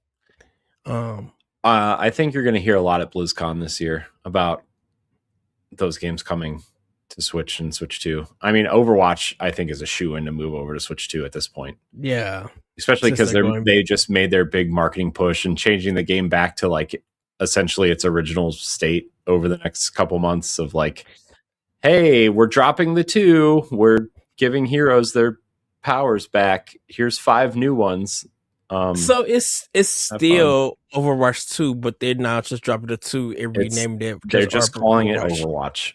Just Overwatch. Okay. Yeah, they're just calling it Overwatch. So the reason why I say that is because all the content from 2 is still there.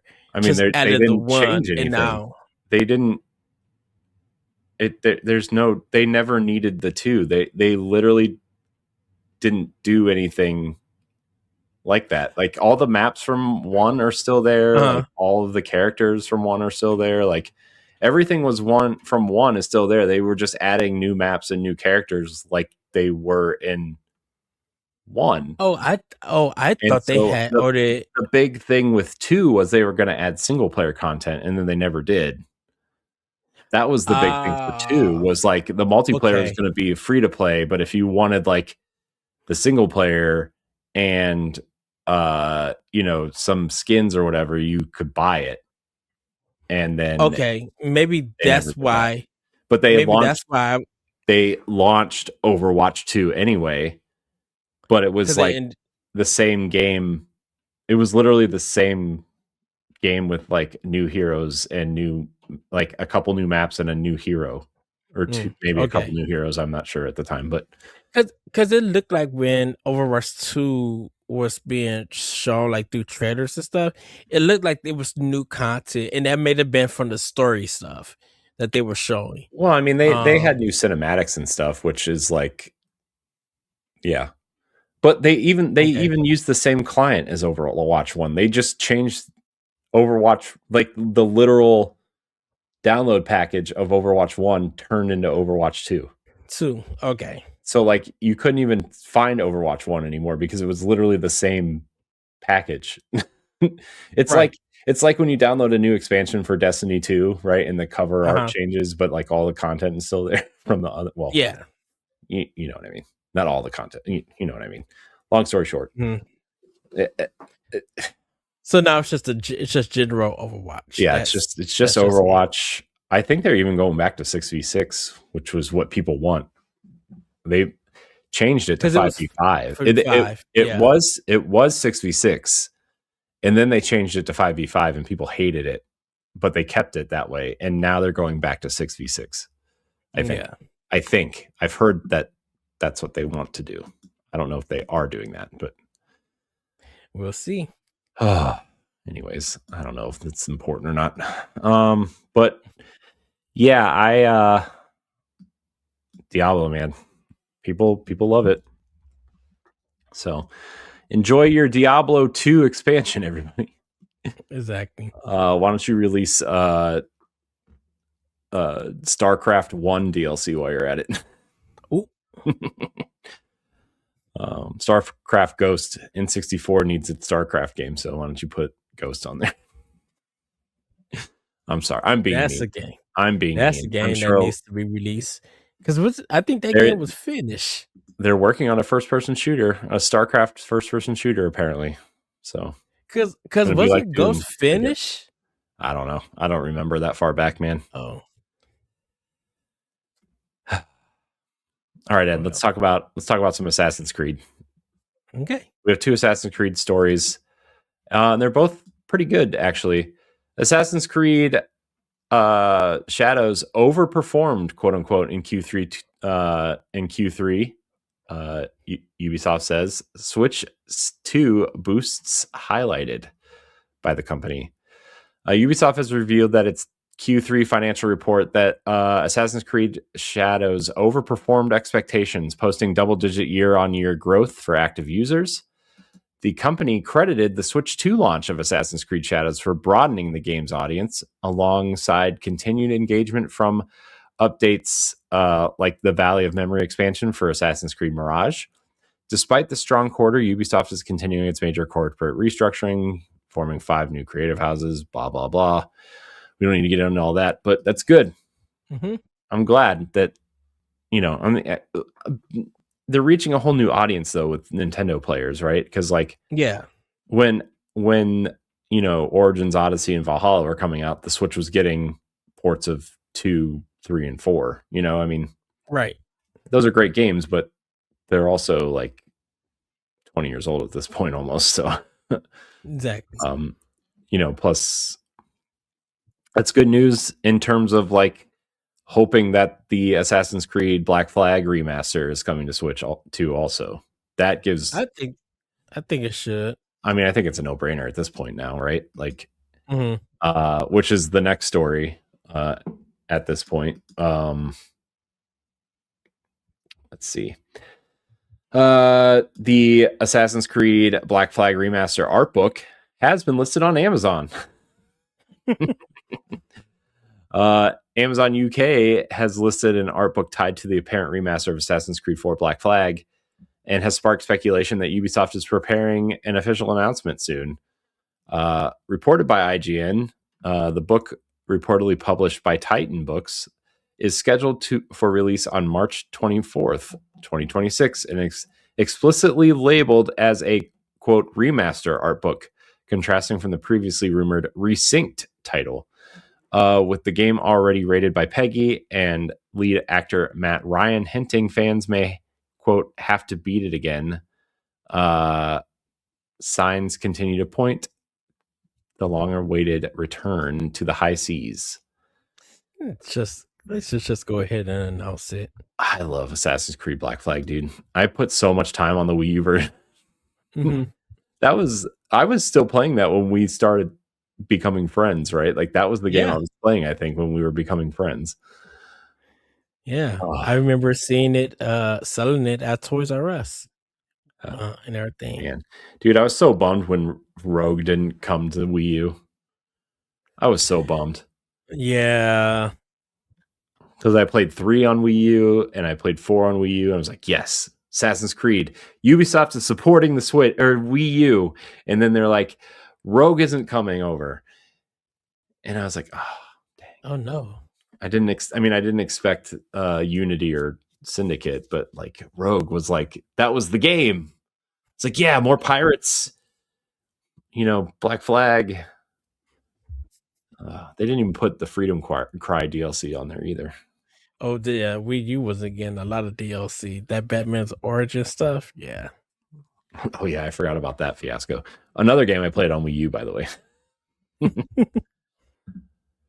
All right. Well, I'm excited for Black Flag. I hope it comes out soon. Yes. Switch 2's new pastel Joy-Cons are coming. Where have we talked about this before? Nintendo is releasing its first new, fresh color of Switch 2 Joy-Con 2 controllers this year. The light purple and light green Joy-Con 2 pair is available for $99.99. It includes both left and right controllers, plus straps for local multiplayer. Beyond the subtle pastel hues, the controllers retain the standard features, blah, blah, blah, magnetic connectors, rumble, motion controls, etc., etc., etc. Yeah. I don't know. I really liked the colors of the... Here's the thing about the Joy-Cons on the Switch 2, man. Like, I think it looks like it's a nice looking device. I like the matte black Joy-Cons. Yeah. But the colors are supposed to like make it fun. I like, sure, you can have the subtlety of these, but like, I want the fun colors again. I want the neon blue and red, you know? Yeah, the outside of shell. Mm-hmm. It makes it pop. It gives it life, you know, not so much so drab with this black. The black is sleek and stuff. It's nice. But I'm like, yeah, I would love some more colorful Joy-Cons and stuff. Make it pop and make it stand out so that when you release more Joy-Cons and if people decide to buy them, they can start customizing their Switch 2 to their favorite color. Yeah. I don't know. I would really like if you're gonna do these matte black ones, I would like the white joysticks to match the Pro controller. Honestly, yeah, you know, like that's the set I'm waiting for now. And they'll be out at some point, probably. I'm sure, but oh well. I think the first full color ones are going to come with Pokemon. I'm going to call it right now. That or Mario. Yeah, but Pokemon has 2 versions, and I think you're going to get the Joy-Cons to match the 2 versions, and it's going to be a whole thing. I don't know. Gen 10 this year, man. How do you feeling? Gen 10, Pokemon Gen 10. Let's see what Game Freak does after they release their game. All right. Got a couple game delistings happening, Ed. So if you don't have these games, you might want to purchase them soon. The first one is 2K's delisting of NBA 2K Playgrounds 2 and WWE 2K Battlegrounds later this month. 2K Sports has quietly announced that NBA 2K Playgrounds 2 and WWE 2K Battlegrounds will be removed from digital storefronts on February 20th. Online servers for both titles will remain active until July 9th, after which all online features, including unlockable content tied to the in-game purchases, will cease to exist. Single-player modes will still be playable offline. Physical copies of the games will continue to function. Their delisting marks the end of the digital access, closing the chapter on the arcade-style sports experiences for Switch and other platforms. Yeah, they're probably available right now for Best Buy. Yeah, so I mean, I know this is probably like the NBA one is probably a NBA player license kind of thing, kind of like licensing issue, right? Oh my gosh, the union, the player union. I can't think of the word. The NBA player union, and I know they're going through like a big change in their kind of bargaining agreement is either just happened or is coming up. I think it's coming up because the NBA is also expanding the league to 2 more teams, at least, maybe even 4 more teams. But have they talked about it? Have they announced it yet, or just they announced that they're going to expand? They haven't announced where or how many teams yet. The thought is probably at least 2 teams, maybe even 4. They did announce that when they do expand, Seattle will be the first city to get a team. The Seattle Supersonics will return in Avengers Endgame or Doomsday or whatever Avengers game. Avengers movie will be out by then. But yeah, because that was like a huge deal. It was like the same deal as when like the Browns moved out of Cleveland to Baltimore.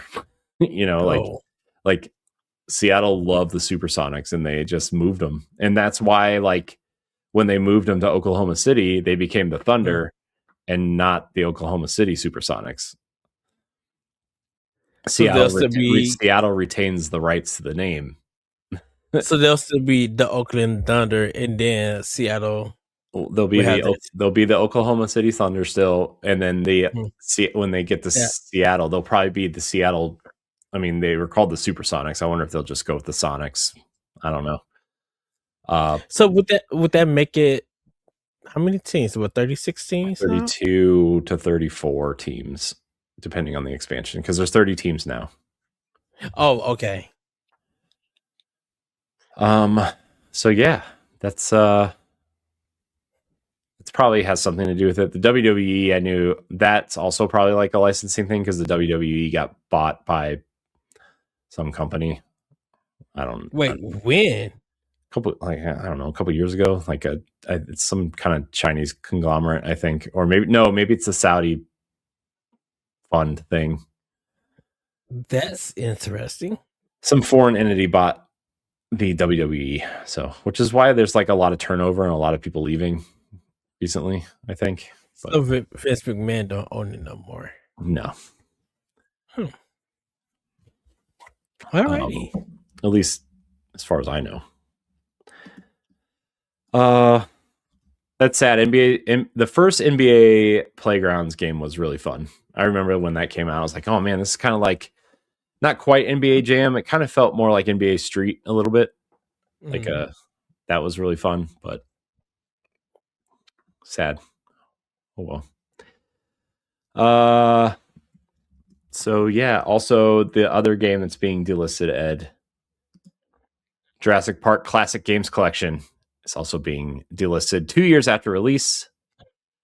Limited Run Games has announced that Jurassic Park Classic Games Collection will be removed from digital storefronts on March 31st.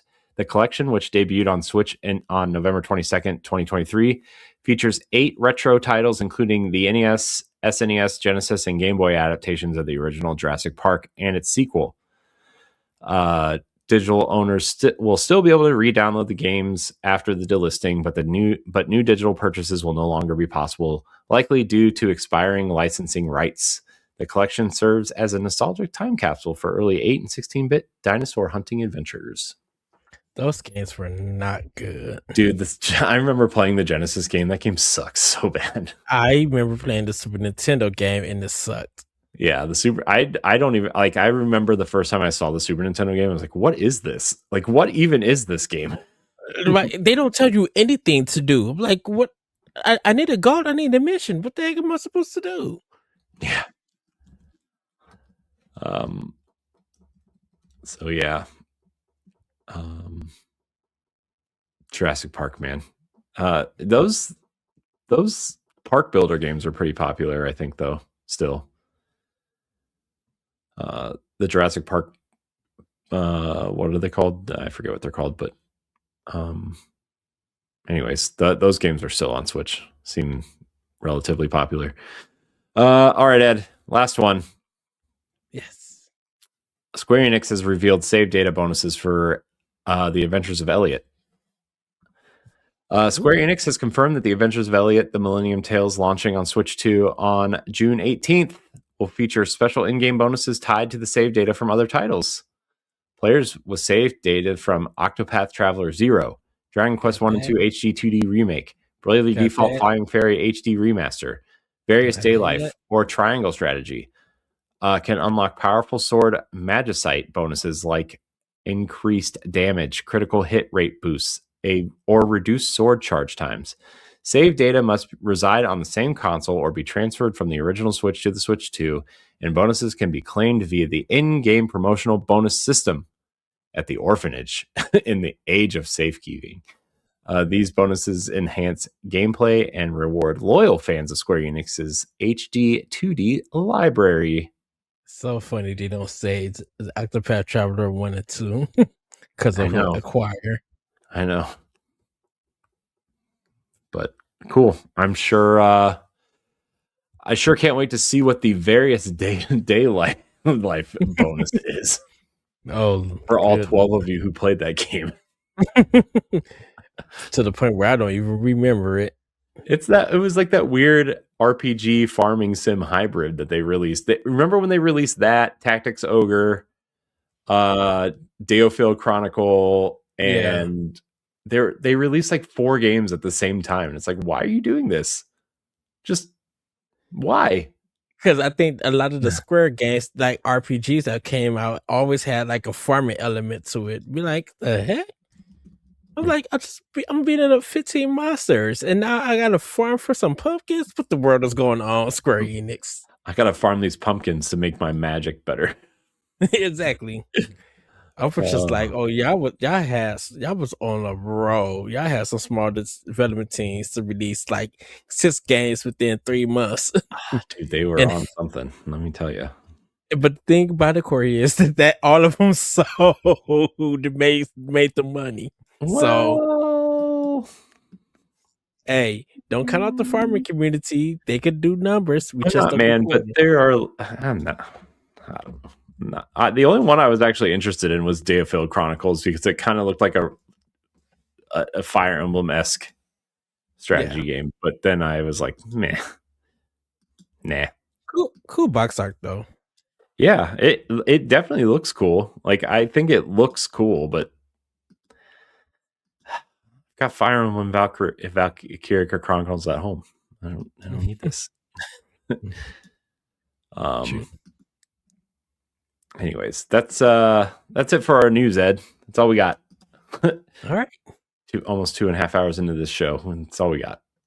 But it is time for Pack Watch. Pack Watch, yes. Here are the games that you can purchase this week on your Nintendo Switch or Nintendo Switch 2. All right, Ed, there's a lot. There's quite a bit this week. Some of them I'm actually like quite interested in. So on 2/16, we have Gear Club Unlimited 3 Premium Edition, which is $59.99. It's sorry, I forgot to change my little panel at the bottom. The ticker has all the games and the prices that you can see while I read these off to you, live listeners.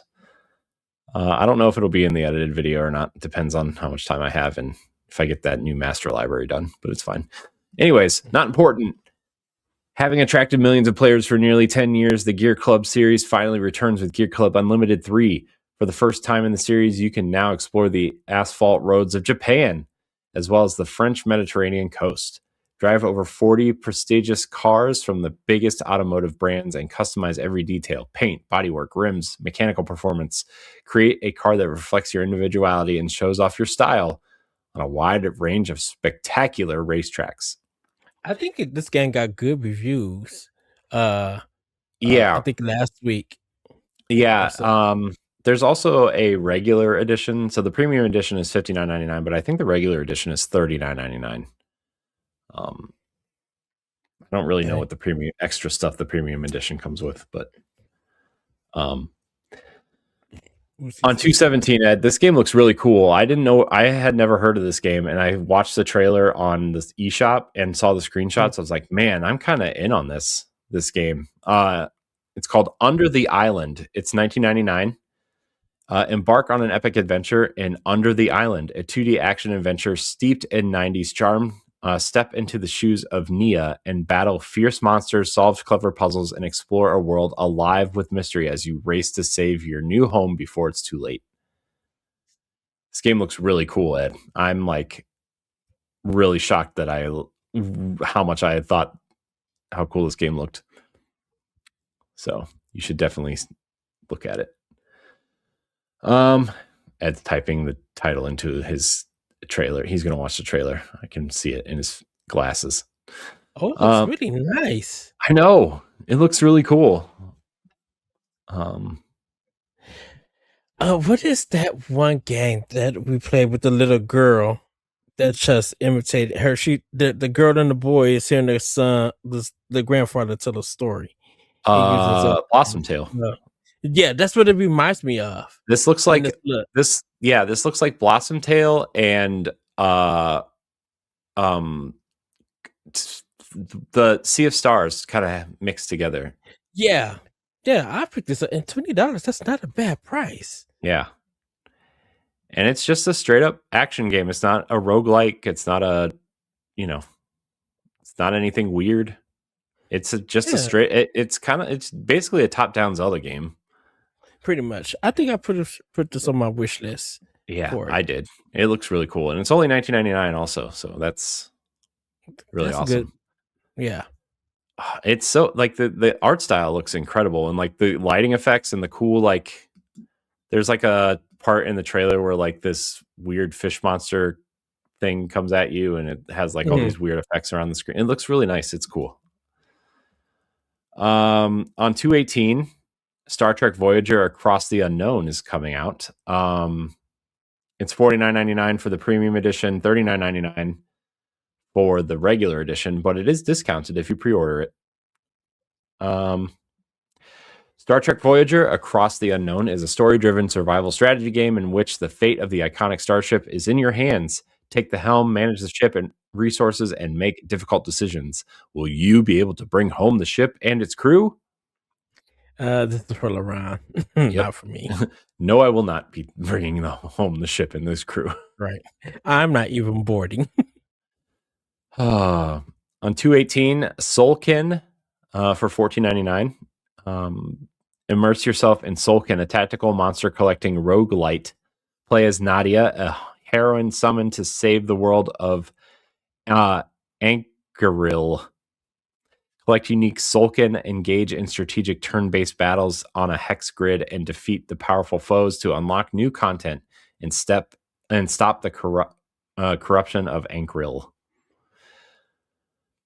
Oh shoot, I forgot to put the subtitle for Paranormal Site. The Mermaid something, right? The Mermaid Curse. Yeah, the Mermaid Curse on 2/19. They showed this in the direct. Pat's actually playing the first game, and it's $4.99 on sale right now. I got it also on $4.99.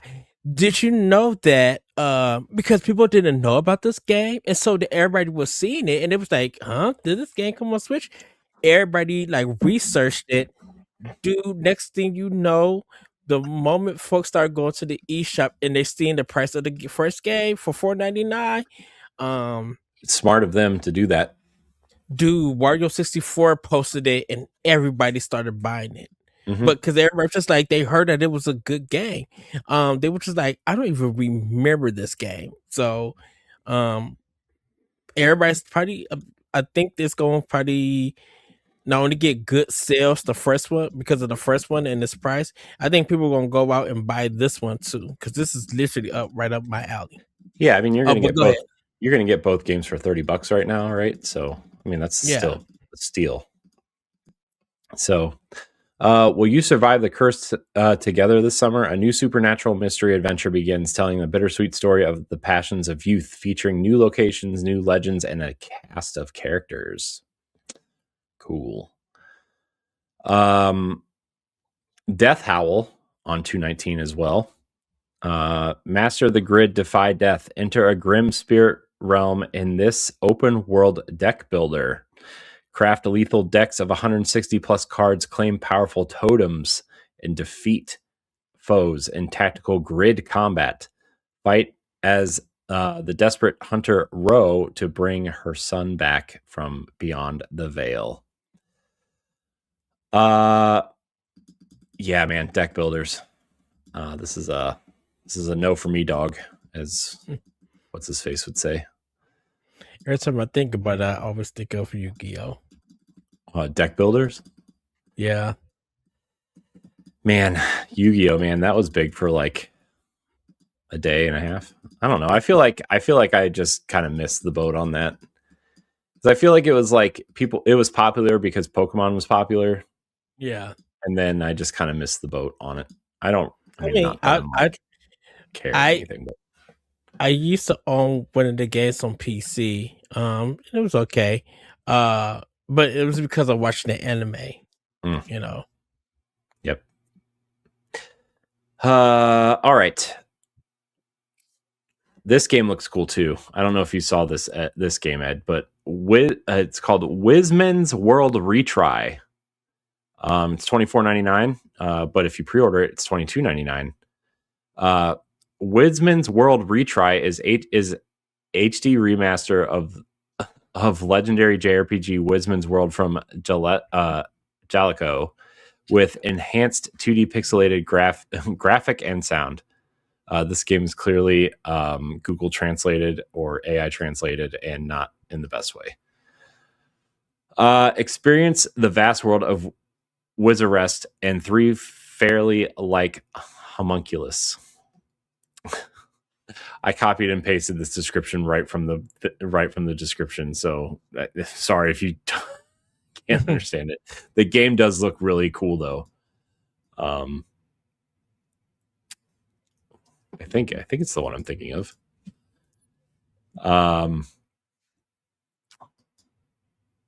Yeah, it looks really cool. I think the art style is really nice. Like, yeah, I don't know. I think it looks really cool. I don't know if I'll play it, but it looks nice. Next. Oh, I moved the dock. Why did I do that? Balladins is coming out for $24.99. Embark on a whimsical journey and bring joy to a bright fantasy world in this role-playing adventure for 1 to 4 players. Craft your own story and solve quests how you like, but beware, every time you fail, the dragon will send you back in time. 2/19 Lost in Space, the first adventure, is $29.99. Danger, danger. Play as Will Robinson and team up with Dr. Smith and Robot in this 3D point-and-click adventure game based on the TV show Lost in Space. Sounds like another LaRon joint. Explore treacherous environments, solve puzzles and mysteries as you investigate the disappearance of the other members of the Jupiter 2. Man, the only thing Lost in Space I've ever seen, I know there was that Netflix revival, and then in the either the late 90s or early 2000s, they did like a reboot movie with, I want to say Bill Pullman and Joey from Friends was in it. And like, it had some of the worst CG animation I think I'd ever seen in my life. Oh no. That's literally all I remember from it, is like there was just really terrible CG in it. But cool. I hope you Lost in Space fans will like it. On 220, Ys 10 Proud Nordics is coming out, which is an updated version of Ys 10 Nordics. It is $69.99. Stand proud for a new adventure in Ys 10 Proud Nordics. Experience Adel and Karja's unforgettable journey across Obelia Gulf with new quality of life improvements, and discover the new story centered on the Oland Island and the mysterious newcomers Canute and Astrid. And once you're ready, challenge yourself in the devious time trial dungeon Muspelheim, where every second counts. Your new adventure awaits. I remember playing the old version of this on the PlayStation 5 at PAX last year. Mm-hmm. Nordics was I don't know. I have 8 and 9. Mm-hmm. Those are games that I need to start and finish. And I really wanted to play them, but like it's one of those Trails things where like the story starts on like the turbo, or what was it? The it's Turbo Graphics, right? That's where this started. Yes. Uh-huh.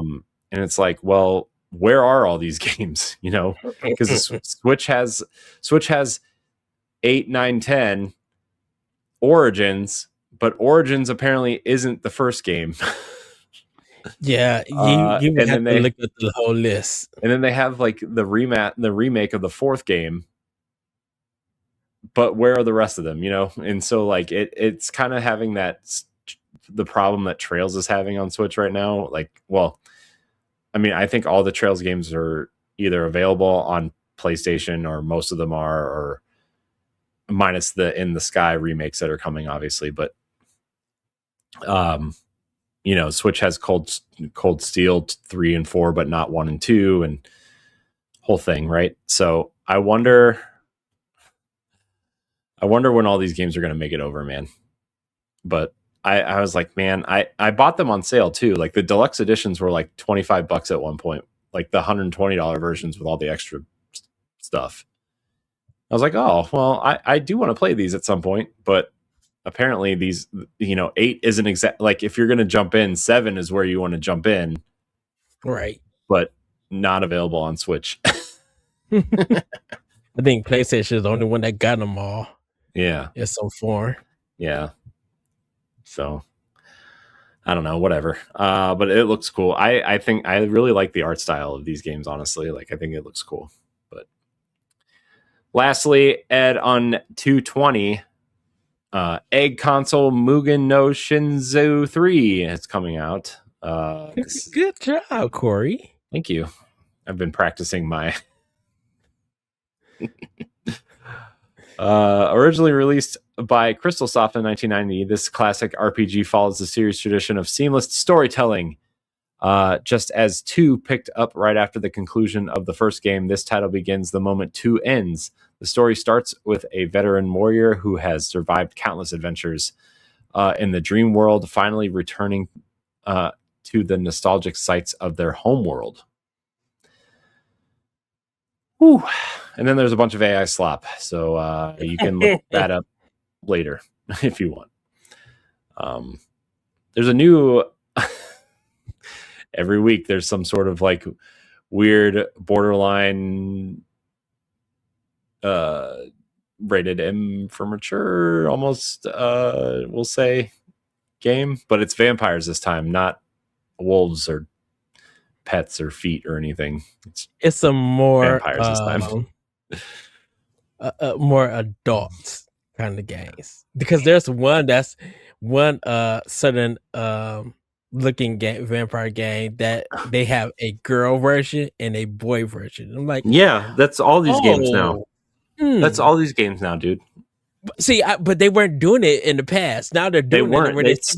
It started probably a couple months ago with the foot game, the anime girl foot game. I don't know what it's called. I don't want to know what it's called, but it's there. It's just like, why is there two versions of this now? Ooh, this is a little bit too much. Okay, now I know. Oh, geez. That's I'm getting out of this conversation. Let's talk about the weekly updates. Here are the updates for Nintendo this week. The Nintendo Switch, the Nintendo Store app on mobile devices 3.1.0 update, and now displays search results directly in app.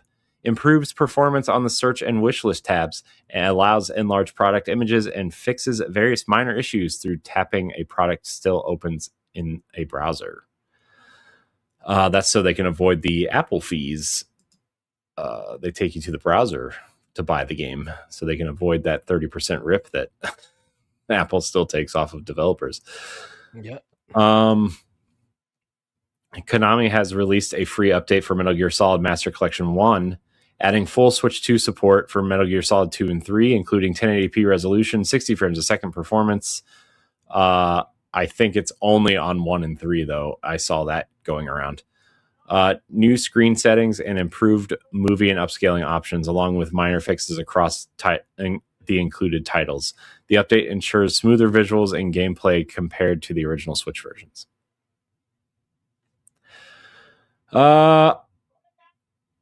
All right.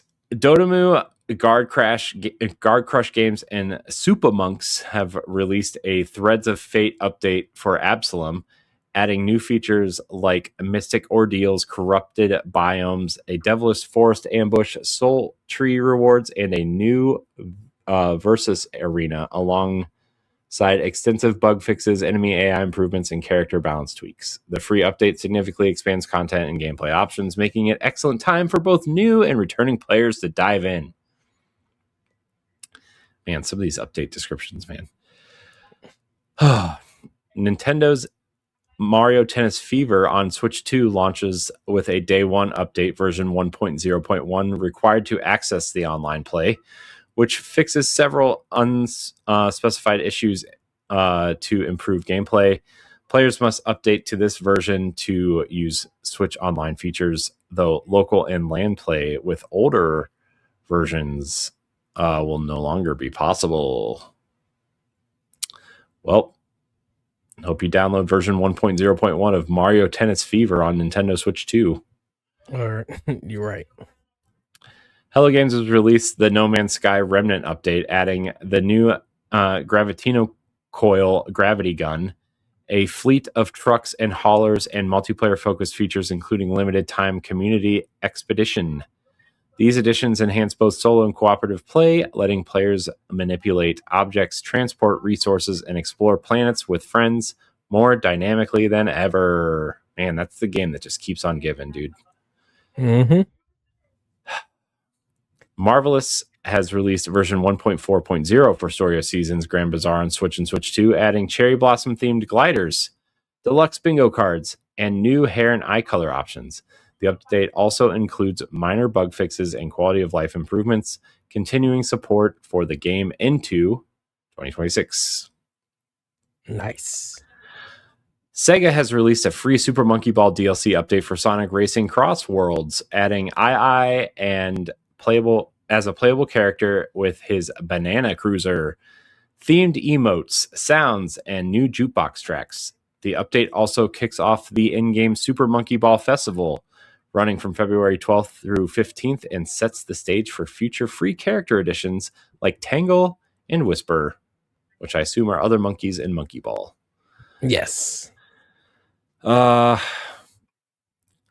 Cosmic Invasion Update 1.0.5 adds 12 new hero color palettes inspired by other Marvel games, plus Hero Lab improvements, arcade tweaks, gameplay balancing, bug fixes, and crash corrections, ensuring smoother and more polished combat.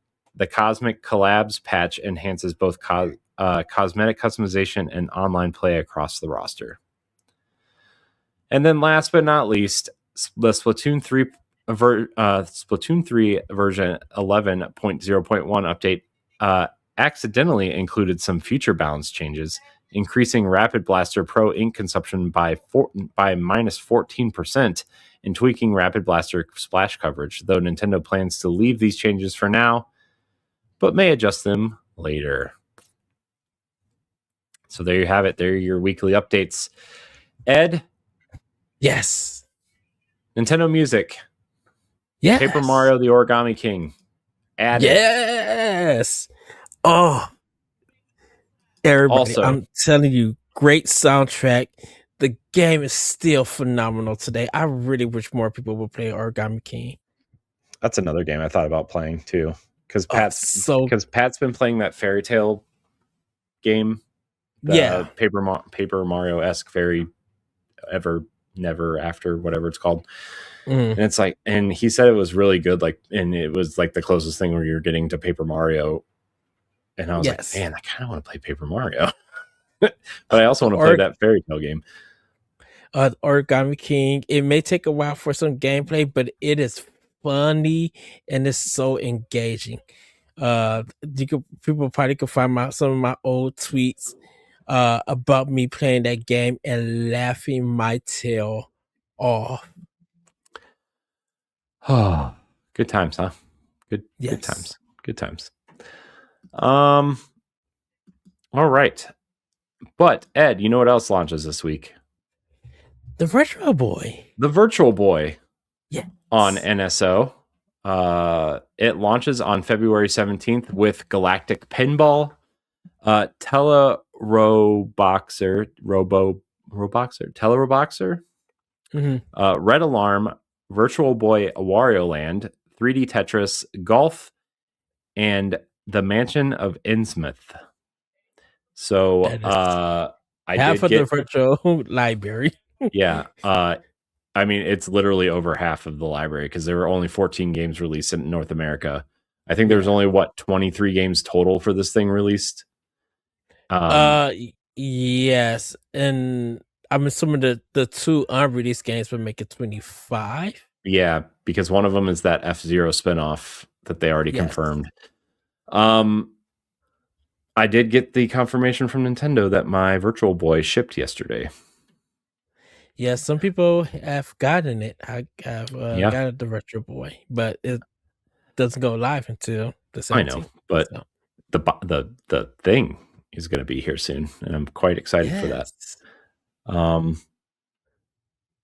Will I ever play it? Maybe. I'll try it until I want to throw up. But yeah, man, Virtual Boy, it's here. It's coming. Yes. You know what else is here, Ed? It's time for Question Block. Question Block. Here are the questions submitted by our audience through email, social media, or Discord, or comments on YouTube. You can always email the show at nintendopowblock@gmail.com if you so choose, just like Ashley K did. She says, "Hey, you beautiful blockheads. I have another question for you, but more from this week's PlayStation Video Showcase State of Play. One of my favorite games on the PS5 is Kain Bridge of Spirits, and I'm beyond excited that the sequel is on the way. That said, I do have one wish. I really hope it comes to the Nintendo Switch 2. Do you think there's a chance that the Kain games will make their way to Switch 2, especially considering the studio is known for the fan-made Majora's Mask short film? Thanks so much, and I hope you have an amazing weekend." So, Kain Bridges came to Xbox, right? Mm-hmm. Okay. Shout out to Ember Labs for giving me a code. Yes. So I don't think I don't think neither of them's going to come to Switch 2. Definitely with this. Which is sad because they seem like perfect Switch games, in my opinion. Yeah. I think the thing about it is because they're so hunkered down into getting the new one out, Scars of Cormenia. Stars of Cormelia or something. Yeah. Yeah. Since they're hunkered down with that, and they're still like a small team with this being their second game, I think they once they got the Xbox version out, they were focused on working on the second game because they're working close with PlayStation. So right now it's an exclusive until that time breaks. I don't think they're interested right now of doing a Switch 2 version of the first and maybe even the second games. So right now I just gotta say that it won't come to a Nintendo platform. Now, I'm not saying that it won't ever happen because there is a possibility, but I think for them, with them being a small team, I think they're going to focus on PlayStation and then bring it to because it's coming on Steam and Epic Games. I think they're just focusing on that, and then they'll bring it later on to Xbox. I don't think they have any plans of doing a Switch 2 version, especially with them not having a development kit. Nintendo is still trying to get that situation handled. Um, I think they won't bring it. I think they are paying homage to Nintendo, and I think they are big fans of Nintendo and Nintendo work. But for this game and the first game, no, I don't think it's coming to Switch. Yeah, I mean, I would really like them to come to Switch, but I don't know. I mean, my gut feeling says it'll come to Switch eventually, but it'll either be announced by Nintendo in a Nintendo Direct, or it'll shadow drop at some point and not get any attention, Yeah. except for like maybe an article on Nintendo Life that says surprise it's here or whatever, and then like people will either forget about it or not notice it at all. But that game was really impressive when it hit PlayStation 5. That was the game I wanted a PlayStation 5 for. Yeah, honestly. I have my PlayStation 4. I still got the first game because I pre-ordered it. It looks really good on PlayStation 5. I will say it is going for a little bit Breath of the Wildish kind of thing mixed with a little bit of the photo Beyond Good and Evil in some parts, but I can still see the originality from them. It's a beautiful looking game.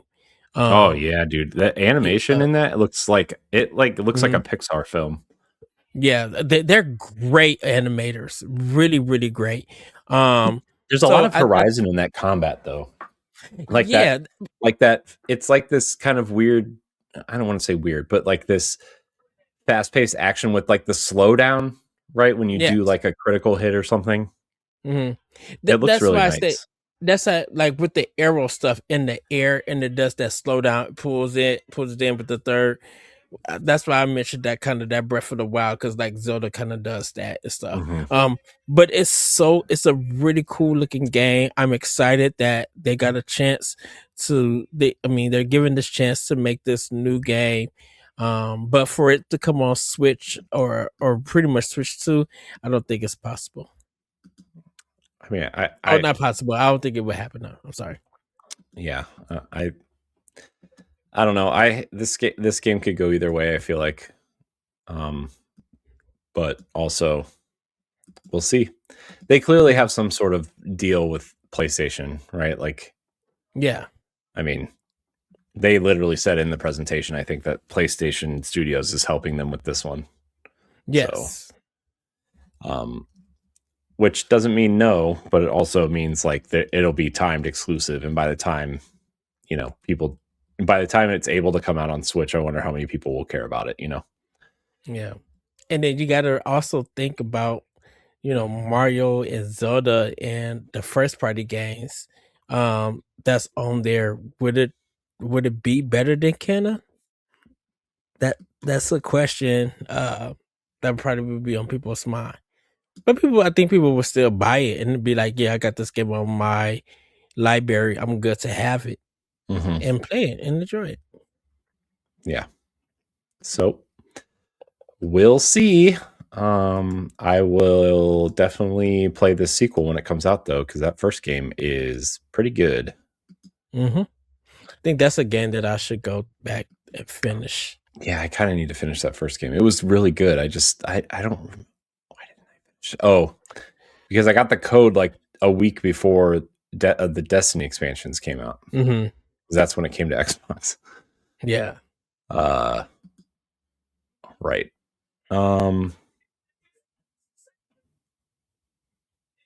All right, next question. I was trying to think of something else to say, but I couldn't think of it.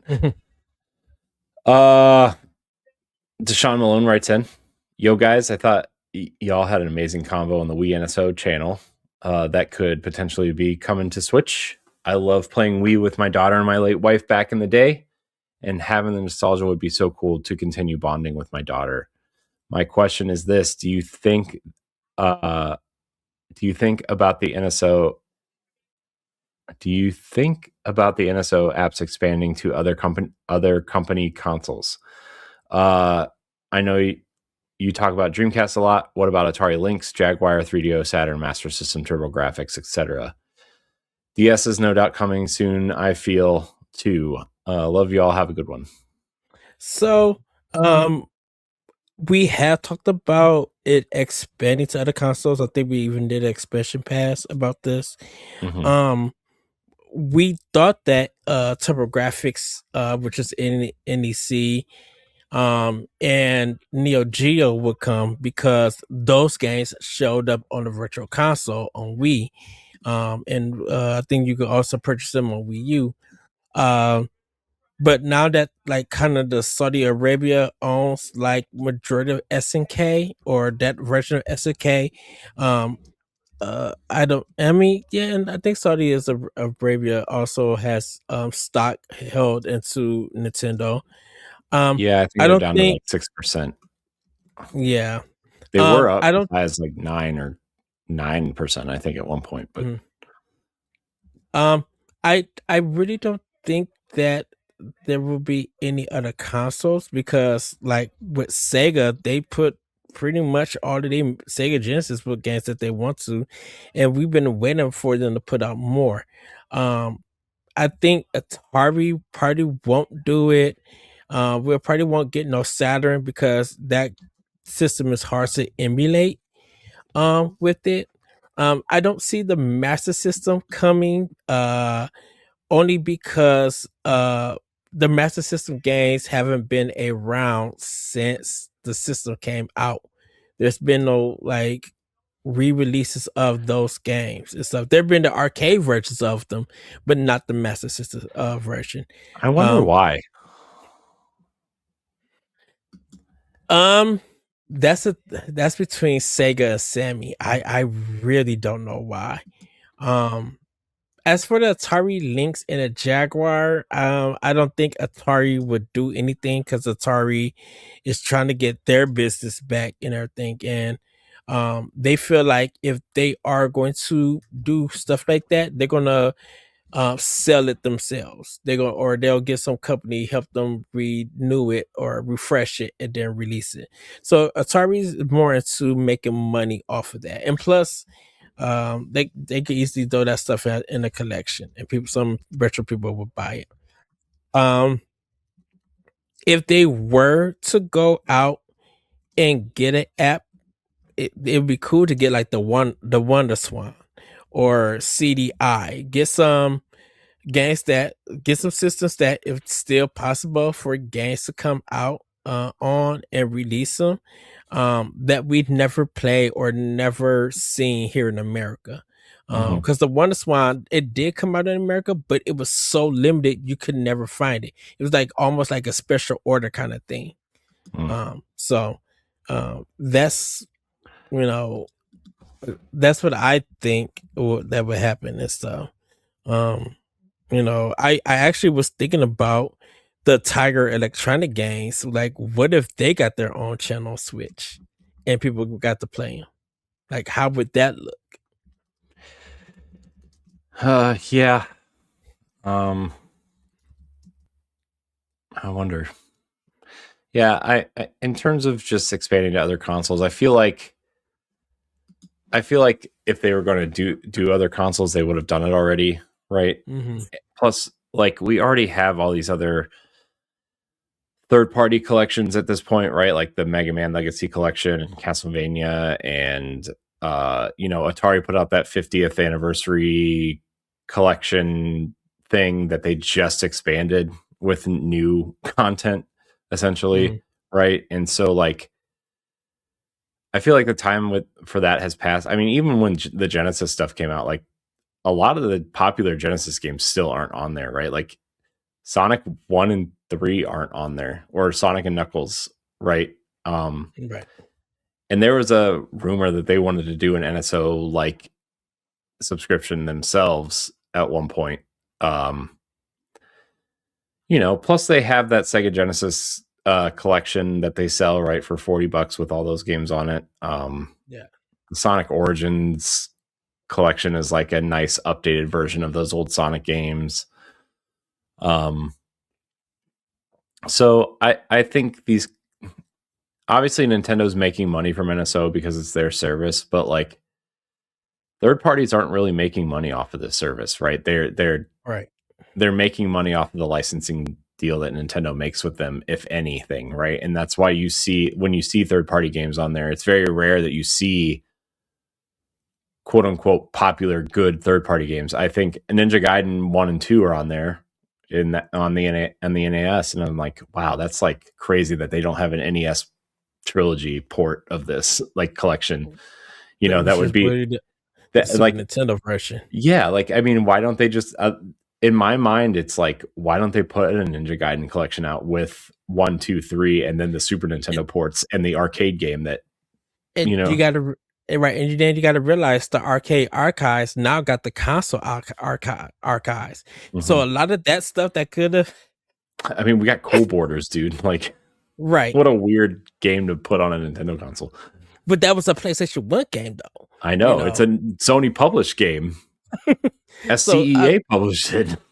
Right. So if a lot of these games could go through the console archives, then I'm not saying that there won't be a need for NSO, but it'd be a way for them to make money off of those games. Mm-hmm.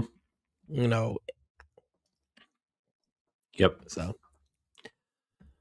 Oh, well, hope that answered your question. I mean, I would love to see a lot of classic games come to the service, but if you're going to add, like, if you're going to theoretically add Wii and DS and 3DS, you still, like, that's a large library of games for Nintendo to add for them, like, first party wise, and still adding stuff to NES and SNES and Game Boy and Game Boy Advance, right? Like, they have a lot of games still to add to these services themselves.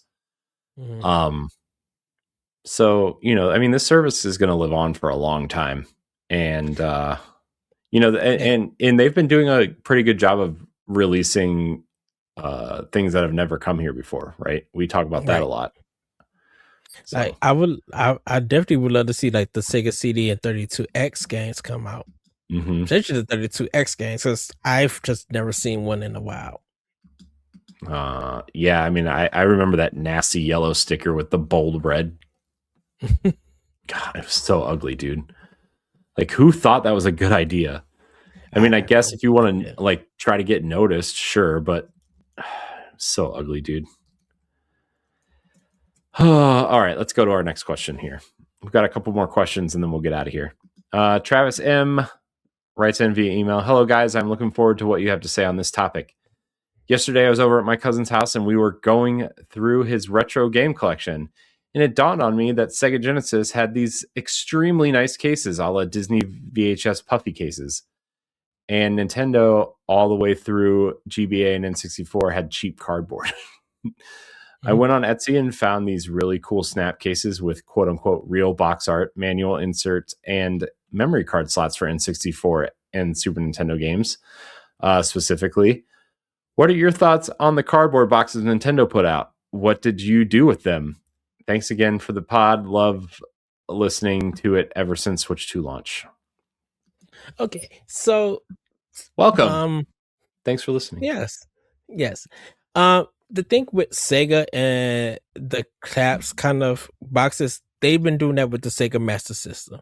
So Sega already had that kind of design where Nintendo had it where you with the cardboard books you got the Nintendo case slide, so they were incorporated almost like a Famicom or a disc. When you back in the 80s, when you got a disc, it would come in a little package, so they were kind of representing with that.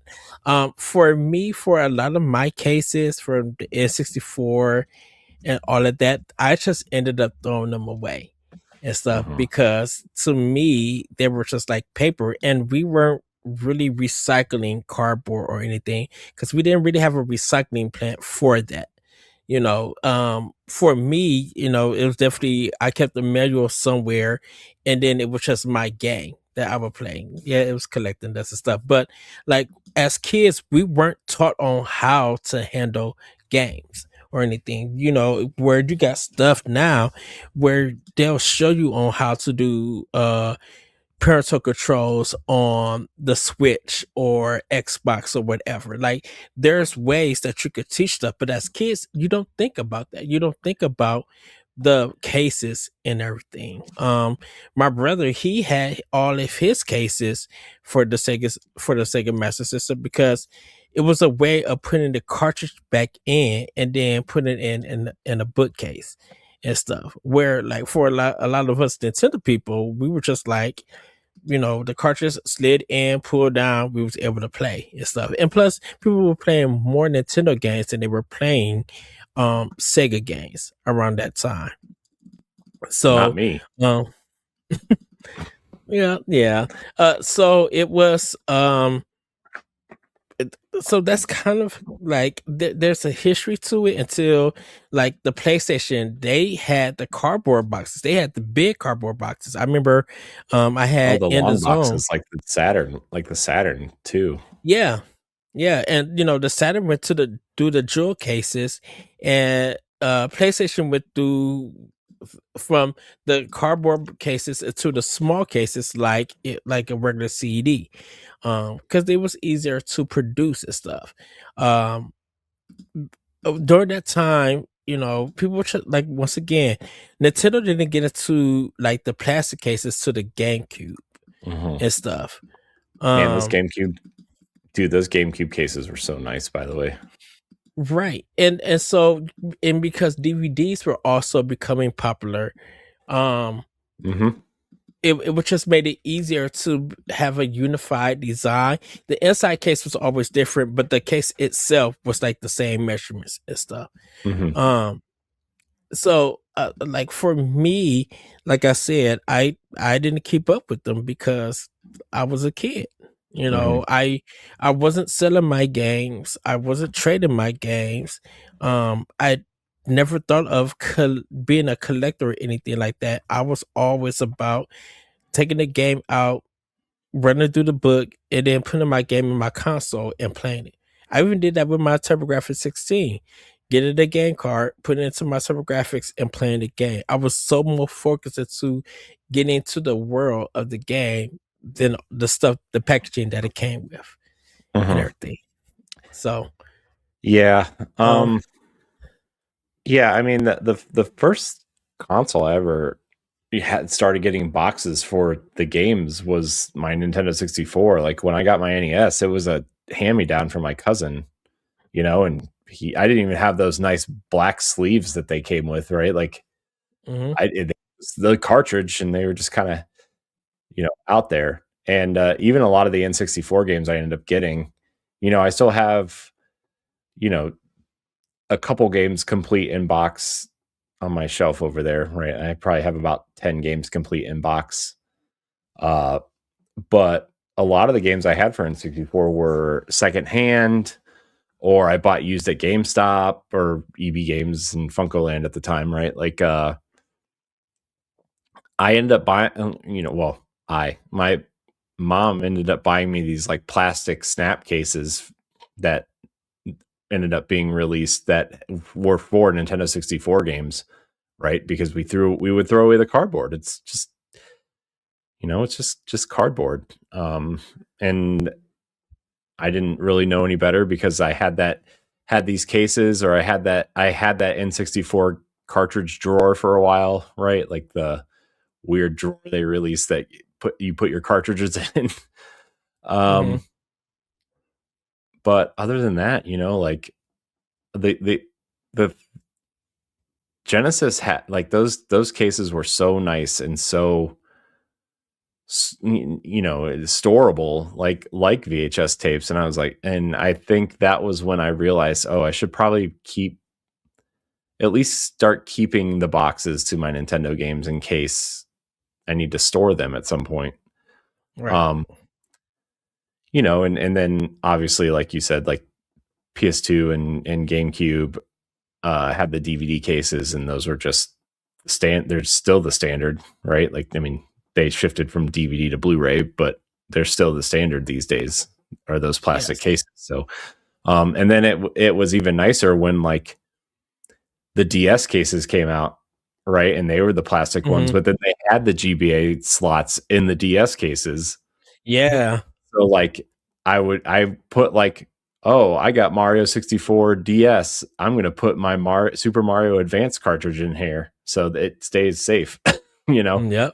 Of course, you can't do that with every game because there's 4 GBA games and 1 Mario game, one DS Mario game so far at that point. But like, you know what I mean? Like I tried to match them up as best I could.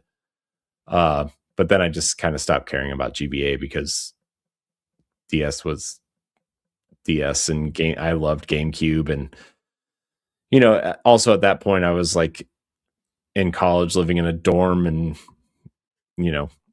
trying to sit on the top bunk of my bunk bed and playing GameCube and hoping people would leave me alone.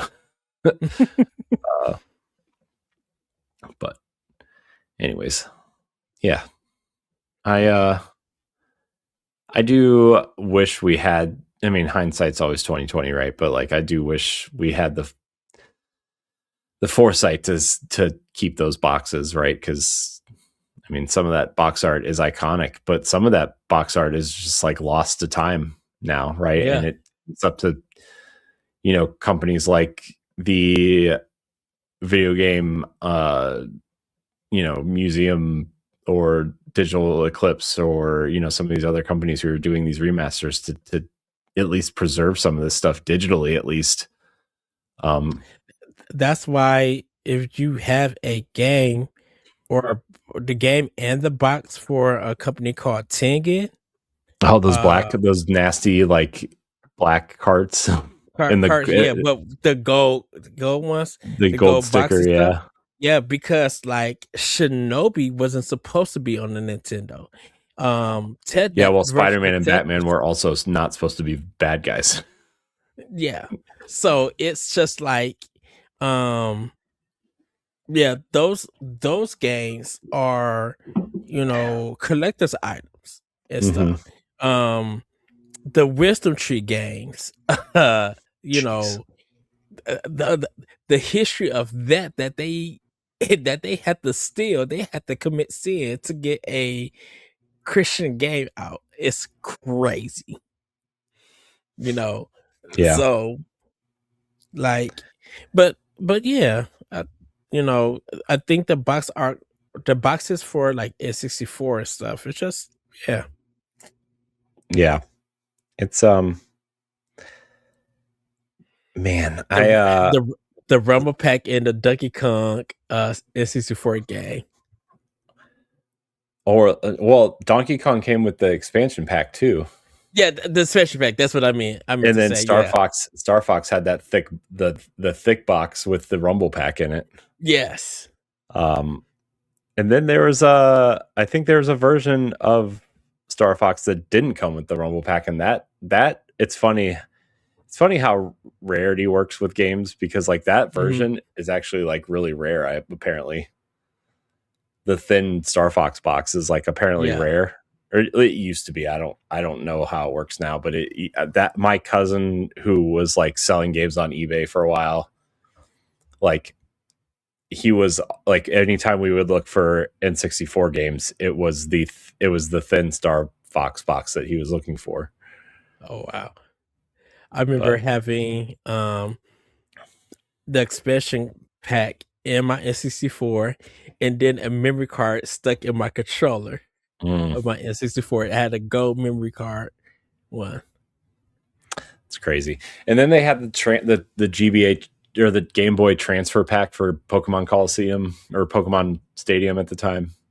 That was something. So you could use your own Pokemon. And then underneath it was supposed to be the N64 disc drive. Yeah, which never came out here. But we did get Master Quest for Ocarina of Time on GameCube. So yeah, that's something I expect to see on NSO, by the way, is the Master Quest Ocarina at some point.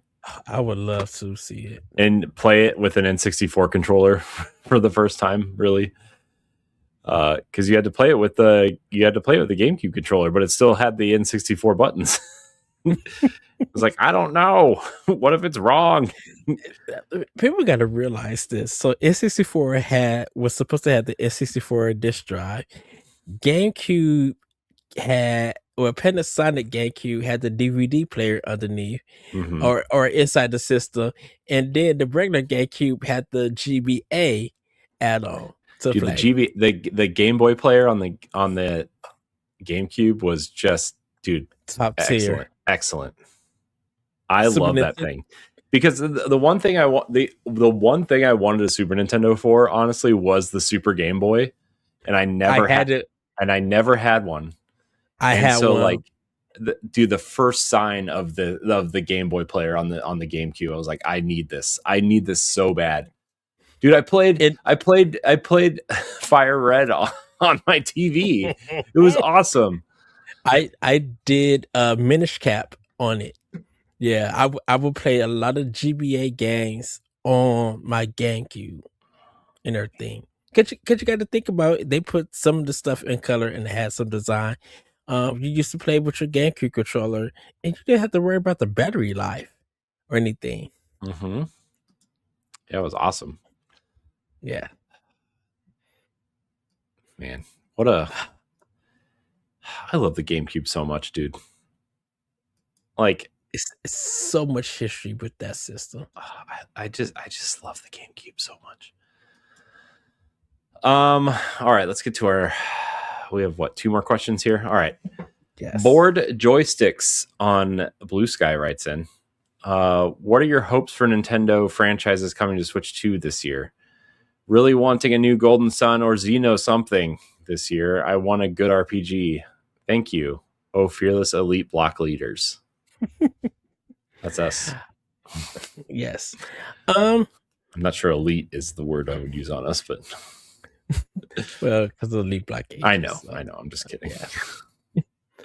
Yeah. What are my hopes for Nintendo franchises coming to Switch 2? Of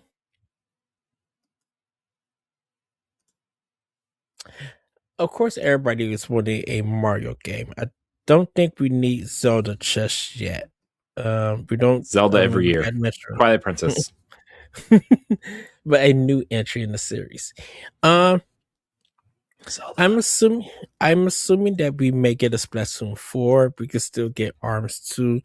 Nintendo is very, with them working like with Way Forward or working with Mercury Steam or working with Platinum Games. So there could be an Astral Chain 2 or like a new game. Nintendo is working with a lot of Japanese developers that we don't know about, and they're so unpredictable with their franchises of what they could bring. You literally have to wait to see what they're going to tease and what they're going to reveal. Nintendo does stuff on their own time, and when they feel like there is a game that they want to bring out, they will. Now, I will say, um, if you, there are great RPGs.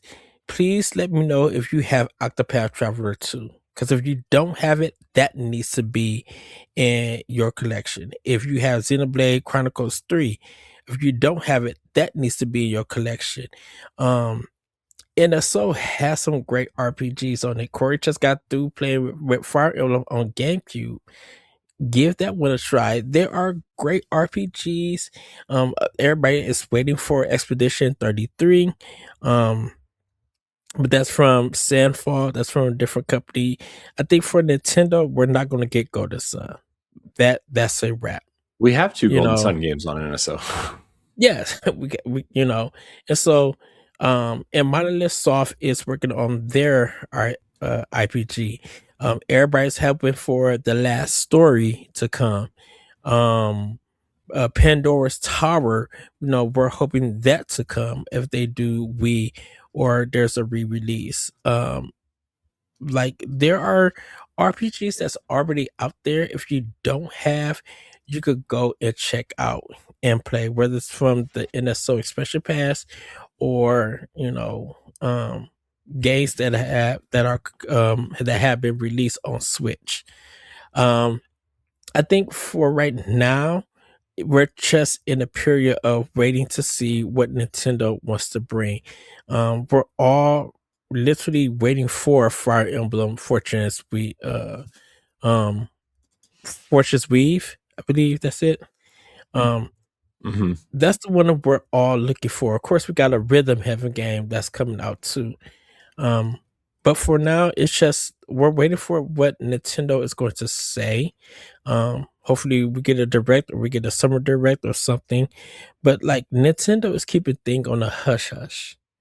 And so any hopes for anything, it's just, you can't have hope with Nintendo because they're so random of bringing something out and something unexpected. If you have not played Age of Imprisonment from The Legend of Zelda, get that. Trust me, get that. So that's my answer. Yeah.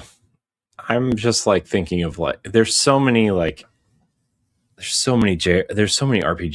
on the Switch and Switch 2, right? I mean, like the entire Tales series is being remastered apparently. And there's Tales of Arise is coming. Dude, I'm so excited for Tales of Arise. I really liked that game when I played it, but like I just didn't have the time to finish it. And so like I do own it on Xbox, but I would rather own it on Switch right now. And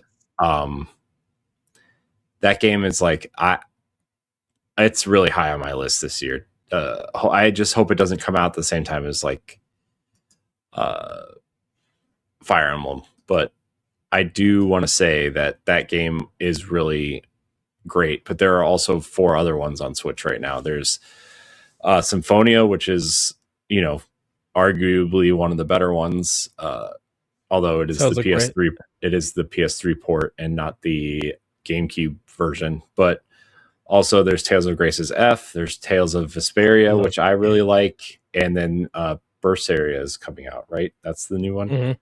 Yeah. Oh, Tales of Exilia. There's 5 of them. Right, Exilia is out. Right, the first one. That's out.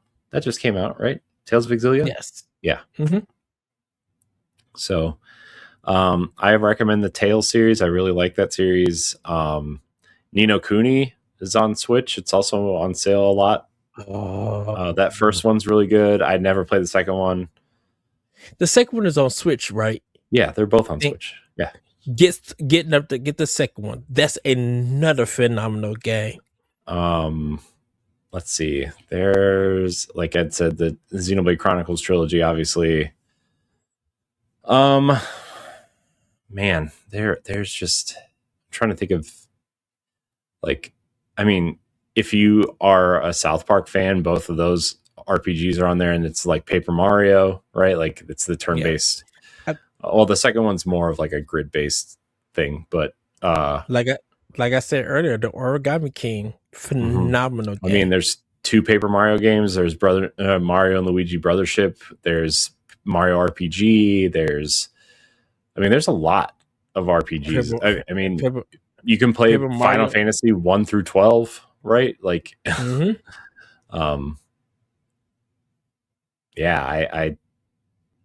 there's a lot, man. So Dragon Quest 1, 2, 3, 9, 7.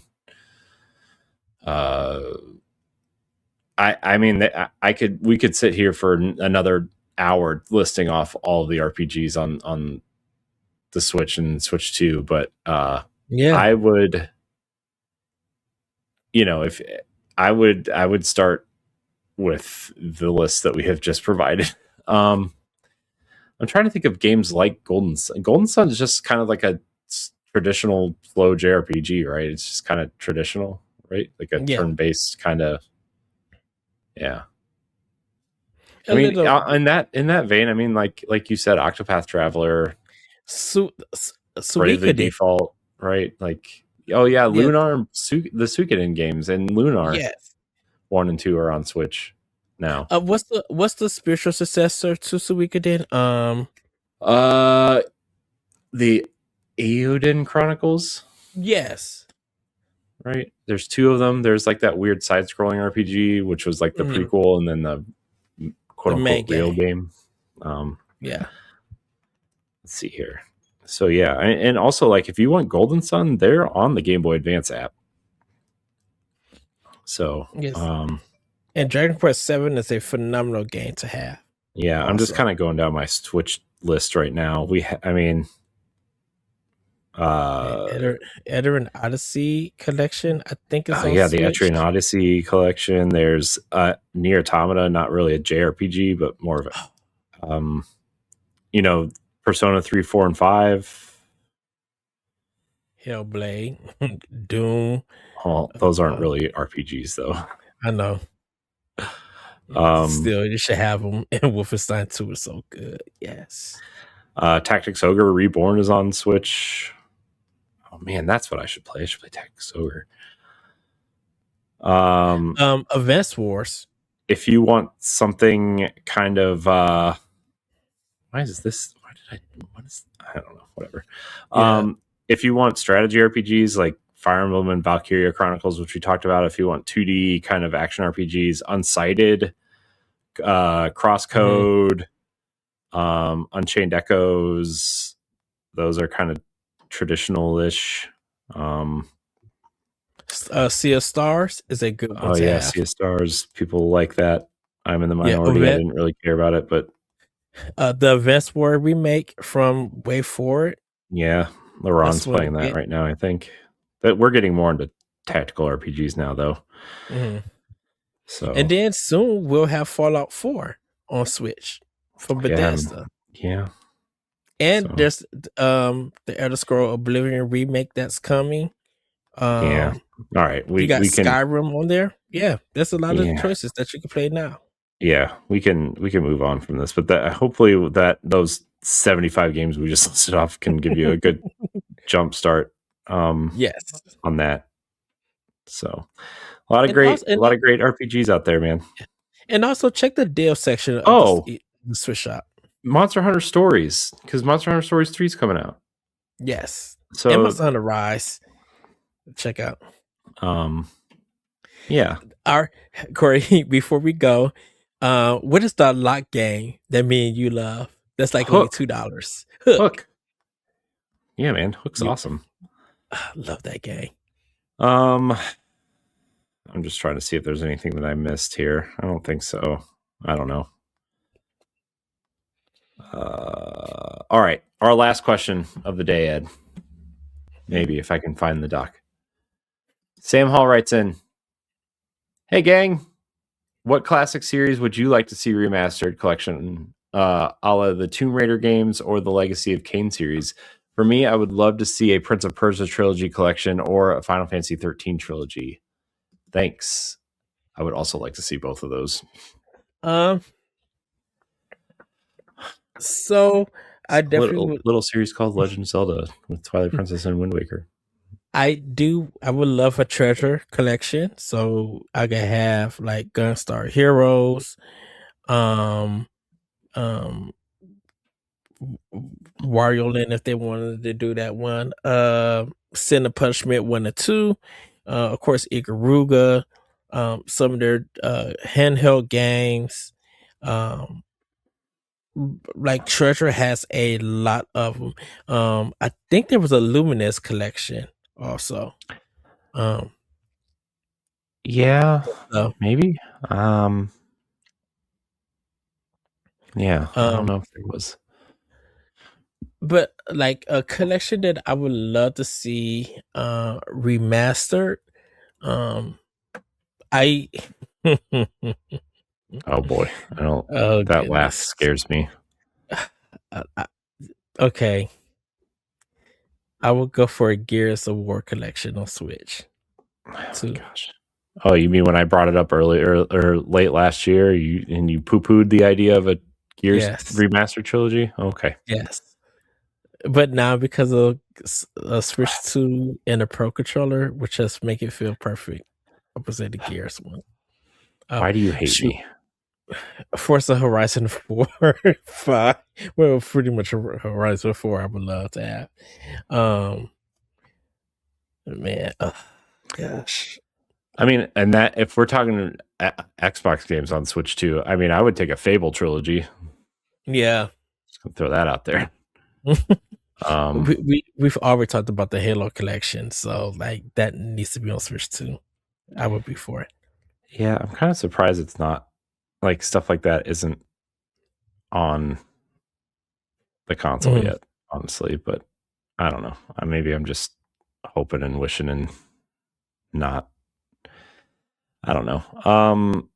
For me, I think that the collection man, it's so hard because like some of the collections I want already exist on other platforms. They're just not on Switch yet. Like, Yeah. I think the big example, honestly, and like I know these games are on NSO, but like Rare Replay. I Yeah. cannot believe Rare Replay is not on Nintendo Switch or Switch 2 yet. I can't believe it. 80% of that collection is literally Nintendo games. And arcade games, and people will buy it. You know, it's like why are these so stuck on the arguably the worst Xbox console and Xbox One? They're all stuck there. I mean, you can play them on Series X, but like I don't know, man. It blows my mind. Man, remastered click. But and then there's like the weird trilogies that got HD trilogies on PlayStation 3, but only PlayStation 3. Like the Tomb Raider Legend trilogy has a collection on PS3 only, right? And I fully expect that to come to Switch also, right? Because of just the way that Tomb Raider's been going. Yeah. But like I would love the Legend trilogy on Switch, or Splinter Cell got that weird trilogy on PS3, and I know we talked about this, Corey, but I would love a new Super Mario Brothers trilogy collection remastered. Yeah, we've definitely talked about that before. I would also love that. I think it's the DS, the Wii, 2. Well, there's 4 of them. So there's New Super Mario Brothers, New Super Mario Brothers Wii, New Super Mario Brothers 2 on the 3DS, and then the Wii U game. Wii U, yeah, which is already kind of out. So like, I guess you could technically only have to do the 3 games because and the Luigi one too, which is included in the U Deluxe. Right. So Luigi's Mansion collection would be. But why? They're already all playable on Switch 2. I know, but and they're all in HD. So I know, but I would still pay for a collection. I mean, that's where Nintendo's going to find themselves. Maybe not in the short to midterm, but probably the long term. Is like, how do we like? I mean, do we just count on people paying us forever for this service? Like,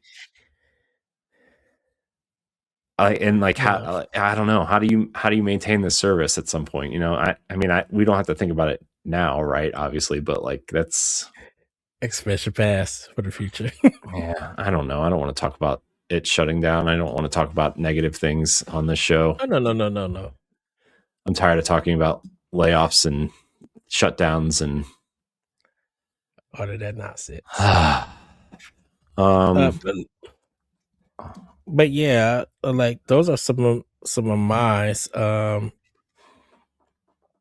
A Punch Out collection I would love. NBA Jam collection I would love. Like having an arcade, the 16-bit ones with the Sega Genesis and Super Nintendo. What's the football one from Midway? Blitz. Should a Blitz could have a trilogy, that would be fine and everything. Let's see, because we already got the Street Fighter and Mortal Kombat one, so wouldn't need that. I would love a Tekken one though. A Tekken and Soul Calibur collection. I would love to have. Yeah, I mean, and Bloody War, the animal fighting one. Yeah, I'm just trying to think of like things that, man, I don't even know at this point. I mean, I guess like, man, I really don't know. Like, what kind of collection would you even do at this point? Like, especially like Nintendo games specifically. Like, I guess you could like the things I want are already becoming available. Like, I would have loved to have like a GBA Fire Emblem collection, like an HD kind of up-res version, or a Radiant collection with Path of Radiance and Radiant Dawn HDified and remastered. Or, we did get that Bat and Kato's collection, right? But it's only digital. So I mean, I guess if you're looking at stuff like that, like the Xenosaga trilogy from PS2 would be an awesome collection to get HD remastered. Yeah, but see, the problem with those is that's a lot of movie. So, I mean, so what? Who cares? People like. I mean, I think like we said Professor Layton would be a great collection to have. Yeah, perfect, dude. The Professor Layton games. I cannot believe those games are not on Switch yet. Yeah. Kind of for me, I'm sorry to interrupt you, like the Konami arcade collection, because like Konami got some original arcade games that never came to console. Yeah, I'm also like, you look at the DS and 3DS library, like those games would be great to package together in some sort of collection, like Pushmo and Block Boy collection. Oh my gosh, dude, a Box Boy collection would be awesome. Or yeah, like Pushmo, Crashmo, Stretchmo, those games. And then even the Wii U one, I guess, what was it? Pushmo World, I think it was what it was called. Or like the two Dylan Rolling Western games. Does anybody care about those? I don't know, but it would be cool to have them somewhere. But those are the types of games that you put on NSO, right? Like, nobody's going to go buy Dylan's Rolling Western for $30, but you could put it on NSO. I think people will probably go out and pay for it. It's a Nintendo game, first party. People will go out. A Block Boy came in an actual block with all the games and stuff, and it's like it's an actual Block Boy that you could do for like $80. I'd be like, I need that. Dude, those games were like $5 a piece. That whole collection might be $40. But the block itself, so 60, okay. This is Nintendo, so the quality of the block is going to be good. It's going to come in a cardboard box that we throw away. I'll probably display the box. Let's see here. I'm looking at these stupid franchise lists for Nintendo. Let's see here. Oh boy. A Nintendo Sports collection of like 1080 Avalanche, Wave Race, Blue Storm. Maybe you could put Excite Bike 64 and Excite Bots or Truck or whatever those Wii games were. Dude, I would love a Telltale collection. They already have those though. Per series. But like a full collection altogether. Like a 3-story, like the DC collection or something like that. Yeah, I don't know. I guess kind of it for now for me. I guess it's just there's so many like. I'm trying to think of how you would package them together at this point, right? Because there's only like one Mario Kart per console. So yeah, I'm just using Mario Kart as an example, but like, yeah, are you gonna package like? Are you gonna have like the Super Nintendo game and the Wii game and everything in between in one package? You know what I mean? Like, how do you divide these things? Or like it would almost have to be like the Mario All Stars and 3D All Stars collections, like they are separate, right? Like, I don't know, man. Had the most insane collection that would probably make people laugh. The Atari Fighting Collection, which consists of Pit Fighter, I hate you. Way of the Warrior, and Primal Rage. Get me out of here! I can't listen to this. I can't listen to this anymore. I quit. I quit. Nintendo Pow Block's hiring a new host and co-host. Wait, you replacing both of us? Yep. I don't want to hear you. I don't want to. I don't know. I just said that would be the most insane one. And then watch next week or in March then or something like that. I'll be like, dang it. Just your clips. So well, everybody, that's gonna be it for my questions. Let's get into final thoughts, Corey. Kind of my final thought is to give you guys a heads up. In the future, I got to speak to a special guest about a certain game in their career. I can't reveal it just now. We did record it and everything, but I cannot wait for you guys to see the video, see our discussion. I'm so happy that this guest, allowed me to interview him, and we just had a great time. So I'm thankful for that. And check out I have a PlayStation State of Play recap, so you guys can check that out.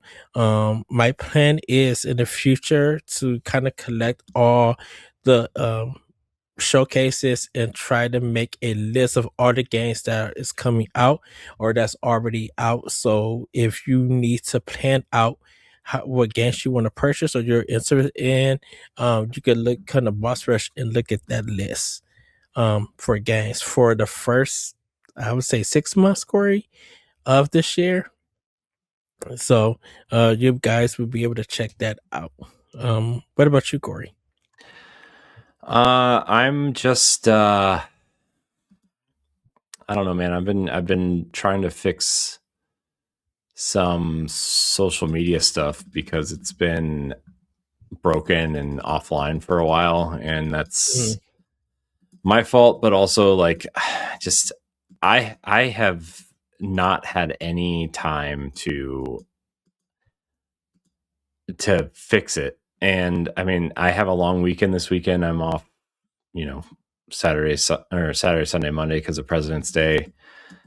My goal is to hopefully fix a bunch of stuff that's been broken for a while, try to get some stuff automated instead of like having to post it manually, and just try to get our social media presence back because it was good for a long time. And then it broke for a little bit. And then Buffer moved to a new API. Like they're rebuilding their, I don't know what all they're doing. They're changing the way things are distributed essentially. And so like, I've been kind of waiting on that to fix itself. Also looking into moving off of StreamYard and onto another platform because it's a nice platform, but there are better platforms out there that are cheaper and we can do more with it. So, yeah, I don't know. I'm going to explore all that this weekend, hopefully. And,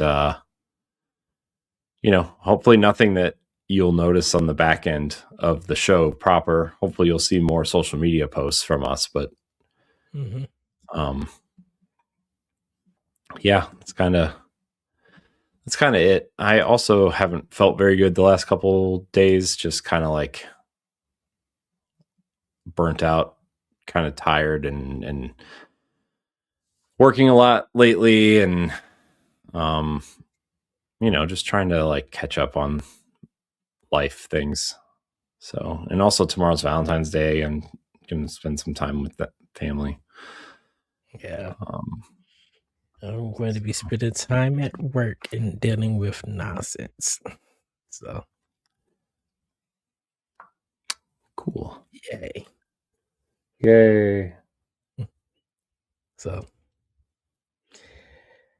well, everybody, thank you for watching and or listening to this episode of Nintendo Pow Block. If you joined us live, follow or subscribe to the channel you're watching if you haven't done so already. If you're watching later on YouTube, be sure to subscribe to the channel, like the video, and share your thoughts in the comments, whether it's on today's topics or a new idea we can discuss in a future episode. If you're listening on Spotify or Apple Podcasts, consider leaving us a 5-star rating and a nice review, as it helps us with discoverability and reach. You can support Boss Rush on Patreon at patreon.com/BossRushNetwork at a tier that's right for you. You can follow for free and gain access to all our base shows on one feed. Thank you again for watching and or listening, and we'll see you next time. Bye, everybody. Woohoo! Bye.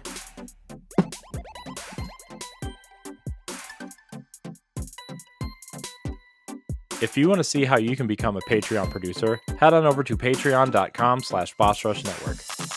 The Patreon producers for this month are Adriel Munger, Francisco Santillan, Austin Campbell, Celeste Roberts, Christian S., and Fitzpatrick. Thanks for your continued support of the Boss Rush Network.